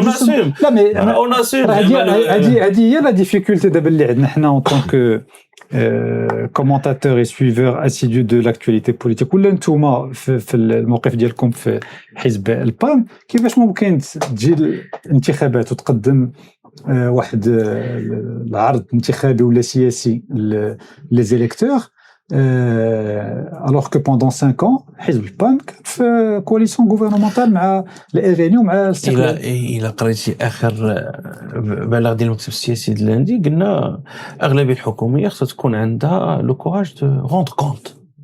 شنو هي روندر كونت؟ on va dire ce qui a marché, ce qui n'a pas marché. هادشي ديروه بصفه كوليكتيف ولا كل واحد في جهته؟ لا بوندون لي زيليكسيون بيان سور ما كاينينش تحالفات قبليه عندنا في المشهد السياسي حتى واحد ما دخل ما دار شي تحالف قبلي. دونك chacun de son côté il va rendre compte. واش بغيتينا نقولوا العام زين راه il faut dire la vérité c'est tout. هادشي اللي كاين. لا on a réussi ولا on a moins réussi ولا on a échoué carrément. المهم انا ديما كنقولها حنا مع الاغلبيه انا مع المعارضه انا بعدا مع المغاربه ولا و ça marche pas je vais le dire. Alors des mots que vous avez dit assez عيروط تكلمتي على كومونيكاسيون ياك ما كايناش لا كومونيكاسيون كنا كنقولوها قبيله اورانتين ياك لا كومونيكاسيون عندكم مشكل ديال لا كومونيكاسيون بالنسبه للغوفرنمون وين بالنسبه لا دابا كنهضر على الباب ماشي الغوفرنمون عليه on est un élève studieux. Non. En termes de communication, en communication. سمحتي كاين جوج كالكو سكوند. دابا هو المشكل مع السياسيين. دابا هاد الجمله اللي قلتي ديال قطعتي عز باش تقول لي الغوفرنمون ماشي البان. Il y a à peine quelques mois, aucun membre du parti que vous représentez aujourd'hui, mais il n'osait dire faire ce genre de réflexion. دابا مع قربوا الانتخابات à 2 mois. Bonne interruption. صافي ça commence à tirer à boulet rouge. انا نقول لك علاش j'insiste pour dire cela parce que ça décrédibilise كاع l'action politique. دابا واش كل 5 سنين غادي تجيو قدام المغاربه في différents médias pour réciter les mêmes phrases ما يمكنش. ما يمكنش à 2 mois des élections تجيو عادي يبان لكم بلا كاينين d'autres البلاغه ديال المكتب السياسي ديال حنا on est à 2 mois des élections. لا ما كتقراش البلاغه ديال المكتب السياسي دابا حنا on est à 2 mois. ça fait 2 ans qu'on a sonné l'alarme pour العيد كبير. d'accord دابا ولكن lorsqu'on a vu que ça marchait pas حنا جايين ولكن دابا حنا nous sommes à 2 mois. انا j'insiste. je vais dire ce que j'ai à dire. on est à 2 mois des élections législatives اللي جايين. est-ce que je remarque في الديسكور ديالك اليوم ولا حتى في les autres membres des différents partis ماشي غير البان c'est que le langage s'est endurci un petit peu وداكشي اللي كان خصو يدار فاش كانوا المشاكل ديال بصح il y a 1 an 2 ans 3 ans où il fallait se dissocier complètement من la politique menée par le gouvernement ما كانش كيدار ولا كيدار دابا علاش حيت الانتخابات قربت il faut se démarquer par rapport au parti. دابا بغيتي وسط الحكومه باردون عزيز قطعتك اسمح لي. علي كمل سي. الوغ انا قلت لك لا كومونيكاسيون بالنسبه لا كومونيكاسيون كيجيوني البلاغات بزاف ديال البلاغات ولكن الاتصال مباشر مع القاده والرؤساء ديالكم قليل وبزاف. لا السي مهدي بن سعيد لا مدام فاطمه السلام المنصوري لا السي عبد اللطيف وهبي لا كذا ياك القياده الجماعيه او اللي كان امين عام. بالنسبه للكومونيكاسيون هذا الشيء كان غادي مزيان حتى لهادي 1 شهرين عاود ما بقاش. بالنسبه ليفاليواسيون غير شهرين ولكن شهرين حاسمه لانه شهرين قبل الانتخابات. لا كومونيكاسيون devient c'est un bilan on est en train de faire l'évaluation la mesure là vous êtes membre d'un gouvernement اللي عنده ministre de l'évaluation des politiques publiques. bon ما كاينش. بغيت نرجع لحاجه قلت الكرامه ديال المواطنين هي يتمتعوا بالحريه ديالهم.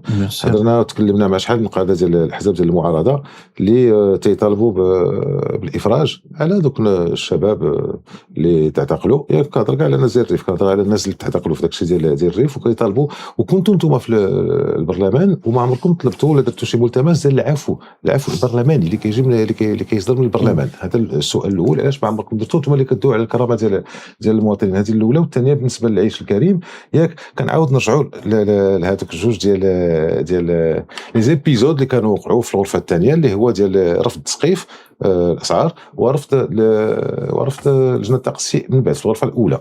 هذه علاش قال لك عادي حتى الاخر ايوا ما ترفضتش اش اللي وقع. الو جاوبني على هذيك ديال العفو وعلى التسقيف وعلى لجنه التقسيم. دابا العفو راه سي با سينونيم انني الكرامه ماشي نطالب الناس بالعفو ديالهم. شويه صافي لا اسمح لي داخله فيها اسمعني كاين واحد القضاء الناس داروا جرائم تحاكموا. اول حاجه نطالب محاكمه نزيهه دابا دازت المحاكمه وصدر الحكم صدروا الاحكام. لا انا اللي كنقول كنواب برلماني كفريق فيه 100 الناس. لا اسمح لي انا راه ما غنديرش الشعبويه. واحد اللي دار واحد الجريمه كيتعاقب عليها راه ما ماشي قصنا في الكرامه ديالو. راه العفو غير اون فافور كون دوموند كي بيرمي باغ لا لوا. راه ما قصناش في الكرامه ديالو واحد الواحد دار واحد الشفر وتمشى للحبس راه قصنا الكرامه ديالو. دابا هذا ما شفروش هذا عبروه يمكن بالغوا في انا كنامن انه كاين 20 عام ديال المؤسسات. بالنسبه لي انا كاين واحد المؤسسه قضائيه تحال على هذاك الملفات خدت الحكم اللي خاصو يتخاد دارت محاكمه نزيهه او كمان ما تقاس الكرامه ديالو. العفو مسألة إنسانية باش ما نخلطوش الأمور. واخا نحيدوا العفو نديروا مسألة إنسانية. واش ممكن لكم تفكروا انتم في هذه القضية أو لا تقترحوا هذه القضية هذه؟ ممكن يقترحوا ممكن تقترح هذه الأولى. الثانية أي حاجة شوف أي حاجة دير انفراج سياسي في المغرب ودير انفراج حقوق تساهم أننا نخلقوا الظروف ديال العيش المشترك ونعيدوا الثقة في هذه. راه البام راه سيساهم فيها بدون عقد وجهرا. شوف انا كنسول وانت كتجاوب. المشاهدين تيحكموا حنا كنسولوا. حنا ما تبعناش بزاف. لا متبعوا. لا لي زينيسياتيف اللي دار البام كانت عندنا لوداس وكانت عندنا المسؤوليه. غير حنا ما عندناش الشعبويه في البام. لا كانت عندكم لوداس الصراحه هي سي با ايغونيك. كانت عندكم لوداس ولكن كومبونسي با عاوتاني دو غروس زيرو تسقيف. الصراحه نقولوا لوداس جرأة كاينه ياك بالخصوص عند وهبي وعند بن سعيد. ولكن من بعد تاخذوا شي مسائل ولا تاخذوا قرارات اللي ماشي هي هذيك. منها الرفض ديال تسقيف الاسعار تسقيف اسعار المحروقات اللي كان تطرح مشروع القانون ديالو باش يتصوت عليه في اللجنه وداز في اللجنه في الغرفه الثانيه ومن بعد ترفض في اللجنه سميتو الجلسه العامه وانتم من الناس اللي رفضتوا. دابا المقترح جا جو بونس من الفريق ديال واحد الفريق نقابي تماما. فريق نقابي.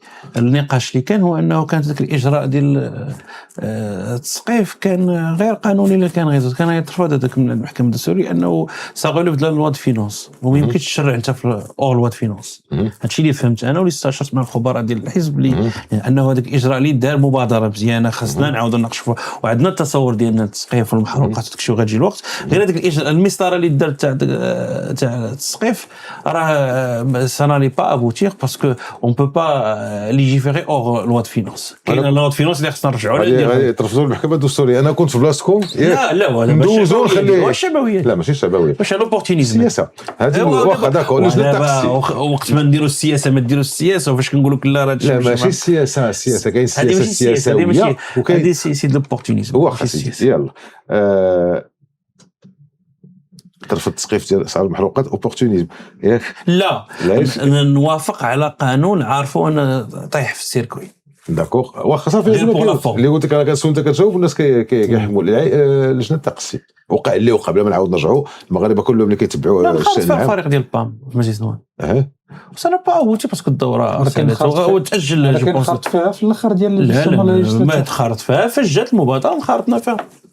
نخرطوا ببلاغ ولا راه لا ريديسيون دي كونت سي ان بيلي فوندامونتال تاع لا كونستيتيسيون ماروكين. وفاش قلت لك انا لا غوفرنونس بوبليك سا اون في بارتي دونك اون y croit à fond y a pas de problème pour ça. هاد اللجنه التقصي اللي جات بارابور هادي جات ترديف مالوغوزمون ما جات في بون كونديسيون اي اون سرا كلير في البروغرام الكتورال ديالنا اون فا دير لي مو كوم il faut par rapport à ces problématiques. ولكن علاش رابيدمون حيت ما رفضناهاش. لا ما رفضتهاش. كاين لارغومون اللي كتقول انت اليوم هو انه ما بقاش الوقت باسكو لا مانداتور لا ماشي ما بقاش سالات الدوره سالات الدوره راه خرطنا فيها وسالات الدوره. بيان سالات الدوره نخرطوا معطلين. حنا شنو معطلين بارابور كو. انا نقول لك اللجان دائما انا نقول لك علاش اون بليس دو سا كان ممكن الحزب الباب وحزب الاستقلال حتى هو اللي بغى ينخرط في هاد الانيشيتيف يقوموا بهذا الشيء فاش بدات الازمه فاش ناض المشكل في 2025 10 سنين في 2026 قربت دابا علاش السنين فو با جوجي لي زانتونسيون هضر معنا لي زاكسيون جات اون انيشياتيف خرطنا فيها الانيشياتيف مالوغوزمون جات في الاكسترا تايم صافي ما اون ا با لو طون مي بور لو برينسيپ اون اي داكور. هاد الملفات ترفضت دو ميموار ما عقلش. احزاب لا احزاب اغلبيه ثلاثه كانوا رافضين، احزاب اغلبيه ثلاثه كانوا رافضين. الظروف ان اليوم نوافقوا كانوا رفضوها بعدم القبول واقترحوا في المحله اقترحوا سميت المهمه الاستطلاعيه اللي من بعد ما خطط لهاش المعارضه لانه حسابات بيناتهم ياك ولا ولكن البام كان رفض هذه القضيه. J'ai pas suivi cet épisode. Donc je reviens sur ce que j'ai dit tout à l'heure, ça intervient هاد الخيارات اللي ديالكم دابا ça intervient à 2-3 mois des prochaines législatives. Donc داكشي علاش في بعض المسائل الناس كيشوفوا beaucoup d'opportunisme de la part des partis politiques ماشي البام بالضبط mais tous les partis confondus. Alors, il y a beaucoup de choses qu'on est en train de faire pendant les derniers mois. On va pas arrêter de travailler. Le gouvernement il continue jusqu'à septembre, jusqu'à la nomination des nouveaux gouvernements. Il a بدينا في هذه اللوجيك تاع l'opportunisme راه غنحبسوا l'action اللي عندنا في les territoires, غنحبسوا les subventions اللي كاينين وغنجلسوا لا راه ça va être calculé comme opportun. C'est une initiative légère tardive malheureusement de principe on est avec mais ça n'a pas abouti. OK. Pour le moment. Aziz, pardon, je t'ai interrompu, tu voulais Là, c'était la question que je voulais poser. D'accord, انا عندي واحد السؤال. بزاف ديال الناس كيشوفوا بلا et à juste titre d'ailleurs que البرامج الانتخابيه ديال الاحزاب كلها تقريبا كتشابه كوبي كولي دون سونس و سي لي ميم سلوغان انت قلتيهم قبيله الكرامه الامل العيش الكريم اميليوري لا سانتي الصحه التعليم. لا هادو دي تيتر سي با بروغرام الكتورال تعرف معك في لي تيتر اون سو ريسون. حنا غادي نجيوك للبروغرام الكتورال فاش غادي تقدموه اوفيسيالمون ان شاء الله نهار السبت. ديك الساعات نعرضوا على الناس ديال البوم ديال الاحزاب الاخرى بور كونفرونتي لي زيدي. مي السؤال ديالي هو إلا عطيتك باغ اكزومبل دقيقه ولا جوج باش تقنع واحد المواطن مازال ما حسمش في الشوا ديالو لو 23 سبتمبر بروشان، شنو هي الفكره ولا المشروع اللي كيميز البام على الاحزاب الاخرى؟ راه جي با لو باش ندير الحمله الانتخابيه راه ما بداتش. لا حنا باش نقنع المواطن دابا لو فيت كو تجي عندنا راه بديتي الحمله الانتخابيه كومونيك سور لاكtualité justement donc on est en train de communiquer. je te pose une question, je vous pose une question très très simple. إلا عندك دقيقه ولا جوج باش تقنع واحد ما كيجي كلشي بحال البام بحال الاغاني بحال الاستقلال بحال البي بي اس بحال البي جي، شنو اللي كيميز هذا الحزب ديال البام على الاحزاب الاخرى في موضوع واحد ولا في اون ميزور وحده اللي ما كايناش عند الاحزاب الاخرى؟ ودابا لي ميزور اون فالي ديكلاري بوندون البروغرام الكتورال ليستي لي ميزور دابا شنو اللي كيميز الحزب à travers une mesure concrète ولا توجه سياسي؟ دو شوز. حنا اون كوا لو ماروك دي ميريت و لو ماروك دو لا ترانسبارونس. Ces deux éléments, les دايرين un déficit في le système marocain. Le Maghariba, ils demandent pas des faveurs, bras غير l'équité devant l'accès à la richesse, devant l'accès à l'emploi, devant l'équité devant la justice, bras l'équité في la scolarité, bras كل شيء المغاربه واخا تختلف الظروف عندهم كلهم يكون عندهم نفس الامكانيات ونفس المؤهلات باش يغيروا من المصير ديالهم. بغاو مازال عندنا هذاك المغرب لانه اي واحد يبقى شونجي سون ايطوال، اي واحد ممكن غدا اترافير المدرسه اترافير السيرفيس بوبليك انه حتى هو يغير من المصير ديالو. ماشي ولد لوفريي خصو يبقى اوفريي وماشي ولد الفلاح خصو يبقى فلاح. نو ماروك ديال كل شيء sans faveur sans privilège. Le problème, on n'a pas de problème avec les personnes. On a un problème avec les privilèges. T'as une classe ou une classe défavorisée. S'il a déjà parlé le Maroc de vitesse, d'où les disparités territoriales les Kénines, et ça a des disparités territoriales parce que le système العمومي موجه في واحد المناطق ومناطق أخرى ما توجه. Tout ça, on doit réfléchir ensemble. Et on invite tout le monde à rejoindre une plateforme اللي حنا غنديروها اللي فيها des initiatives concrètes, اللي فيها des actions concrètes on doit quitter هذيك المنطقة الرمادية. غنخرجوا منها كلنا on prend des décisions parce qu'aujourd'hui فاش كنهضروا على التقليص من الريع في الاقتصاد المغربي لانه التدرج غادي نخرجوا من الريع راه سي با ان سلوغان بوليتيك. راه ضروره اقتصاديه، لانه كل شيء متفق اليوم ان الريع كيضرب في الاقتصاد المغربي، انه الريع كينقص من لي غوسيت ديال الدوله، انه الريع كينقص من لي زومبلوا اوفير، انه اوجوردي رغم هذا الرواج الاقتصادي اللي كاين، راه سمعنا غير رابور اياغ ديال البنك المغربي، رغم هذا لاتراكتيفيتي ايكونوميك، رغم هاد المؤشرات الماكرو اللي كاينين دابا على الايكونومي الماروكين، يا با دومبلوا. هادشي كامل كتقول مزيان، ولكن سي دو متمنيات، سي دي ماشي متمنيات، سي با ني دي ميزور ني ان بروغرام اون روبتير افيك لا رونتر، ماشي متمنيه. اون فا ديكلينا كومون اون فا لو فير. هذا سي ان كونستاي، سي دي لا كاين احزاب واحد اخرين عايشين في لا رونت. دويتي على ديجا كنقولوا اون فا ستوبي افيك لا رونت. دويتي على ريديسيون دي كونت سوبر عزيز. دابا ملي غادي توصلوا للحمله الانتخابيه حتى غادي نبداوها، ملي غادي تقولوا غادي نحاربوا وغادي نقولوا لكم ويقولوا لكم واش حاربتوا في هذه الخمس سنين الاخيره اللي دازت، ملي غادي تقول لهم غادي نديروا ولا غادي نفعل هذا، غادي يقول لكم واش بديتوا كديروا في هذه القضيه. دونك هذه خصكم تعولوا عليها، لانه اون لي ريبونس وزافي لي ريبونس. دونك ما نطرحوهمش دابا. انا ريبونس نعطيك ان اكزومبل بور لا رونت، ان سيكتور كو فو كونيسي، جو بونس كو تو الموند سوي، ليموبيلي. كان un programme depuis une vingtaine d'années, je pense, qu'un programme de la subvention des promoteurs. Là, aujourd'hui, on a fait un dogme جديد, on subventionne les citoyens. Quand les promoteurs, ils étaient privilégiés, qui étaient le français, qui étaient les exonérations fiscales, qui étaient des facilités et tout, des dérogations urbanistiques. وبقى واحد 10% تاع لي بروموتور هما كي كونترولي كاع لو مارشي ديال لا سيبفونسيون بوبليك في ليموبيلي. واجوردي فاش جينا بروغرام دعم السكن زعما اكسيون كونكريت، قلنا لهم سي فيني لي بريفيليج، حنا اون سيبفونسيون القدره الشرائيه ديال المغاربه في السكن، كنعطيه فلوسو في جيبو وهو يفي جوي لا كونكورونس ويسكن كيف ما بغى، وي سا دوني دي ريزولتا. Aujourd'hui, plus de 110 bénéficiaires en 2 ans d'exercice. باش الناس يتبعوا معنا هذا ليكزومبل ما تخرجش او هازار، parce qu'en plus d'être membre du bureau politique du POM, vous êtes directeur central au ministère. Je connais le secteur. لا باش الناس اللي كيتفرجوا فينا يعرفوا منين خديتي هذا ليكزومبل en particulier. Directeur central en charge de l'habitat et de la promotion immobilière. C'est un programme اللي جا selon les directives de sa majesté ونزلته السيده الوزيره. Très bien. il était synchrone مع les déclinaisons ديال nouveau modèle de développement. نرجعوا للانتخابات ديال لو 23 سبتمبر بروشان. عندي لك واحد السؤال قبل ما نعرفوا لي ريزولتا النتائج ديال الانتخابات. واش كاين احزاب ولا تحالفات اللي مبدئيا حزب بام خدا القرار ديجا كو ما غاديش تكون معاهم لا كواليسيون لا ديسكوسيون لا مشاورات لتشكيل الحكومه؟ جو بونس انه جميع الاحزاب اللي كنشاركوا مع لي برانسيب فوندامونتال تاع الدوله المغربيه راح اون اوفير اننا يكون عندنا معاهم دي ديسكسيون.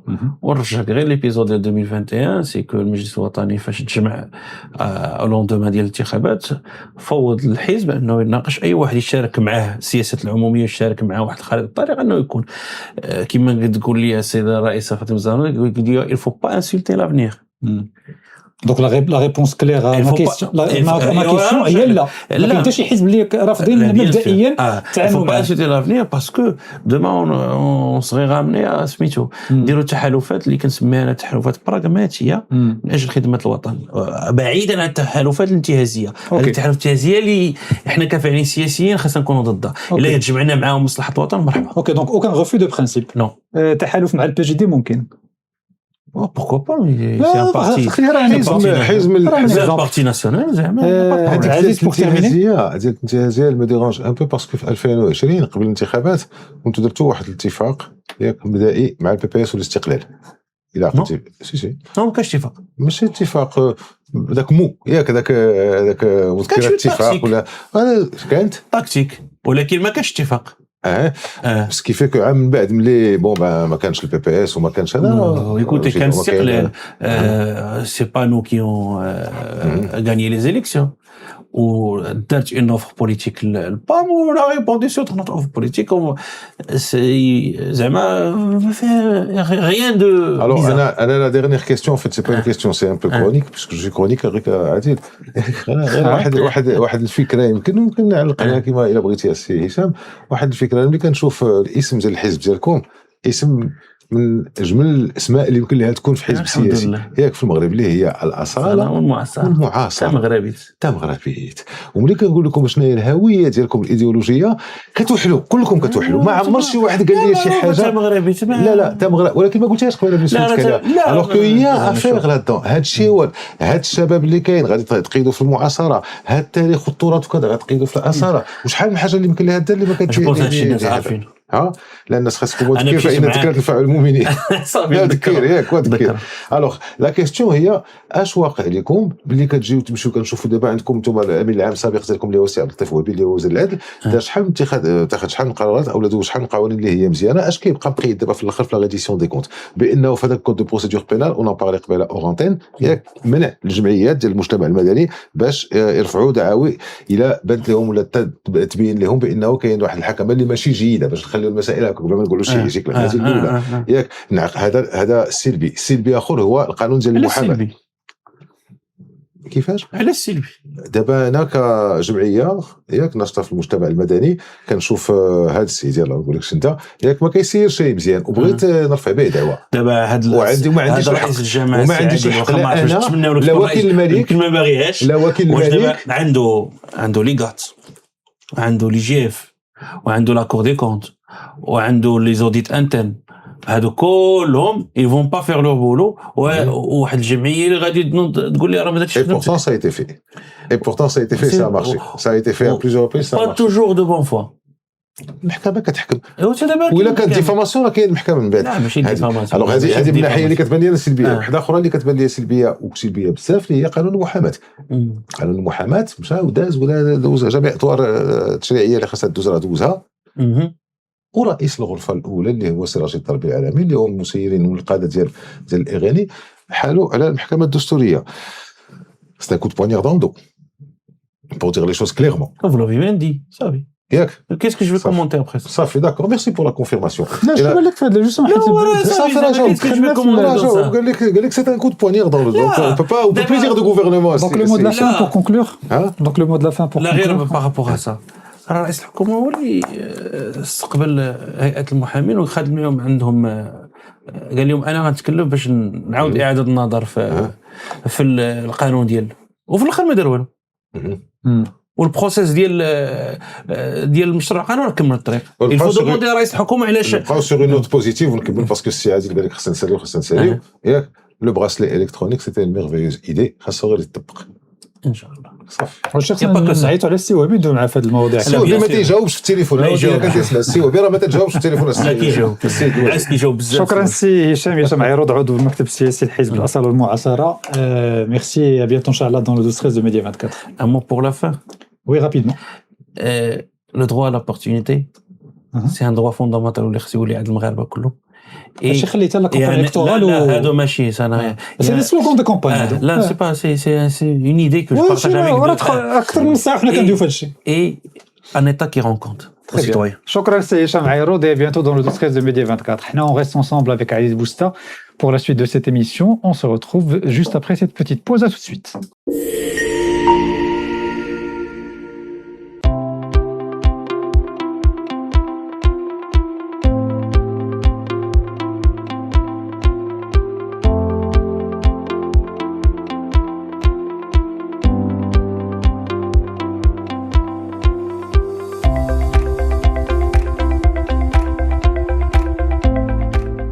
Suite et fin du 12-13 de Média 24 et on se retrouve pour terminer cette émission avec la traditionnelle chronique hebdomadaire signée Aziz Bousta.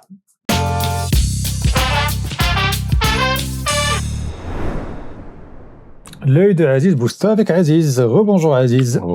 Alors il y a quoi au menu aujourd'hui? Ça fait un mois et quelques qu'on parle de foot, donc on va terminer en parlant encore de foot. On va encore le faire donc pour cette semaine et ça va être après. Ça va être. Les amoureux du foot sont en mini dépression depuis la fin de la Coupe du Monde. On a vécu dans un truc assez particulier. Pourtant, je suis pas un amateur de foot, mais c'est quand même quelque chose de le mondial. Donc le mondial qui a défrayé la chronique et d'ailleurs.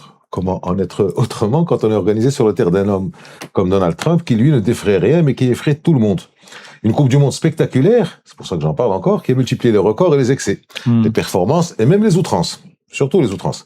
Alors, je reviens bien sûr sur les différents records. Tout le monde les connaît, mais il y en a bon d'autres. Donc, 3 pays, 48 sélections, 104 matchs, on s'est régalé. Et toi aussi, Adil, bien entendu. Je te connais, tu m'en as parlé.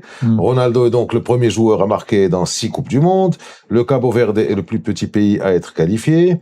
On a appris l'existence du Curaçao. Tu as appris l'existence du Curaçao. Non, mais chez nous, je dis on, oui. Ça reste indéfini. Alors, dont le sélectionneur élu à 78 ans, le plus vieux coach de cette compétition. Mbappé, Kylian, est le meilleur buteur du mondial, mais dans toutes ses participations mondialistes, car le vrai détenteur est toujours Juste Fontaine. On a dit le meilleur... Non. 13 buts marqués en 58 pour Juste Fontaine, et en seulement 6 matchs. Donc Mbappé est encore très 13 buts en 6 matchs, c'était un autre football qui était pratiqué dans les années 50. Avec le football offensif et ultra-tech, on en parlera. Ouais. C'était possible aussi d'inscrire autant. Alors ce mondial a été entaché par le trop-plein de technologie.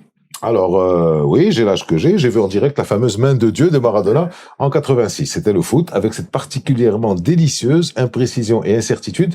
Aujourd'hui, lors de ce mondial, ce sont plus des arbitres qui courent sur le terrain, ce sont des robots référés. Carrément. En attendant de s'officialiser, certainement en 2030. Le gars est équipé d'une petite caméra haute définition fixée sur un casque spécial avec micro, un dispositif de communication amélioré pour les échanges sur le terrain et avec la VAR, le tout placé sous la supervision d'un algorithme de stabilisation d'image. Rien que ça. On a compris, l'arbitre discute avec le VAR, qui dans sa salle discute avec qui il veut.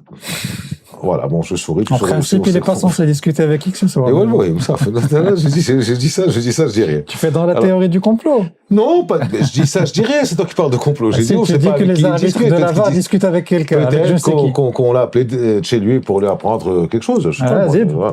Alors, quant au ballon, c'est aussi une prouesse de technologie. Nommé Trionda, il intègre une technologie de pointe avec un capteur de mouvement connecté qui enregistre et transmet la position, la vitesse, la trajectoire et la rotation du ballon 500 fois par seconde. C'est plus du foot, c'est la NASA. Ça, je m'en méfie beaucoup plus, tu vois, parce qu'on peut manipuler les données technologiques du ballon. Moi, j'ai rien dit. Je dis que c'est la NASA. Alors, tu vois, Adil, autant de technologie permet de sécuriser, de fiabiliser les décisions. C'est bien. Mais ça peut permettre aussi autre chose. Largement critiqué par tant de joueurs et de coachs. On pervertit la marche, la dynamique du jeu, on amplifie, on atténue des fautes. Et puis, il y a ces fameux brefs incidents techniques survenus ici et là et laissant le sentiment d'un traitement de poids, de mesure des équipes. Mais encore une fois, je dis ça, je dis rien. Et puis, il y a le fric. Avant le fric, je peux t'interrompre? Bien sûr. Tu as oublié l'élément le plus important, mais celui qui a le plus défrayé la chronique et qui dérange le plus les amoureux du foot, c'est les pauses fraîcheurs, les pauses pub à chaque mi-temps. Ça, c'était le fric. Ah, c'est le fric, ça rentre dans le fric. Ouais, ça, c'est le côté fric. C'est le côté fric, voilà. Alors, donc, le mondial dont les recettes ont tout simplement doublé entre Qatar et l'Amérique. De 7,5 milliards de dollars à 15. Il est vrai qu'en plus de laisser exploser les billets, commençant à $60 et finissant à 6 700 pour certaines places en finale, et jusqu'à 34 500 $ en package hospitalité pour la finale. Et puis surtout, la FIFA a mis en vente des nouveaux trucs comme des salons privés, des expériences premium, des rencontres avec d'anciennes stars, des repas gastronomiques, des accès privilégiés, et bien entendu, les produits dérivés, ballons officiels, morceaux de pelouse, le fric, et encore le fric, le foot. Le foot, accessoirement, s'il reste encore un peu de temps. Alors, le foot est initialement un sport populaire.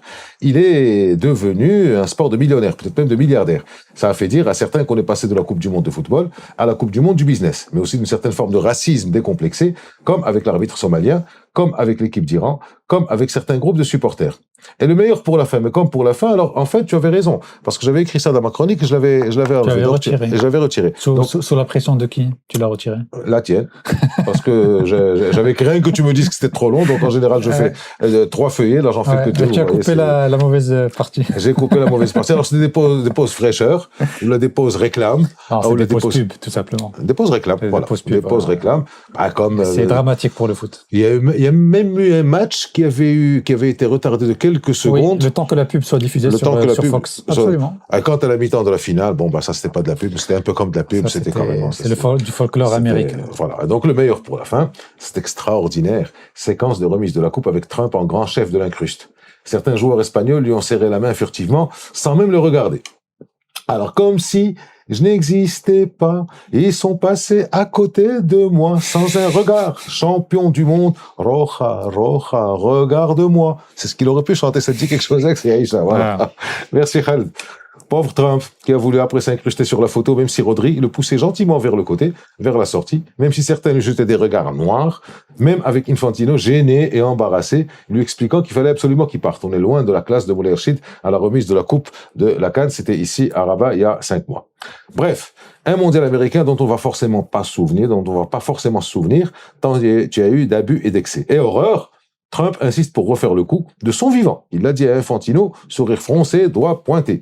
Eh bien non, en 2030, ce sera au Maroc, Espagne et Portugal, et en 2034, en Arabie Saoudite, on souhaite longue vie au président Trump.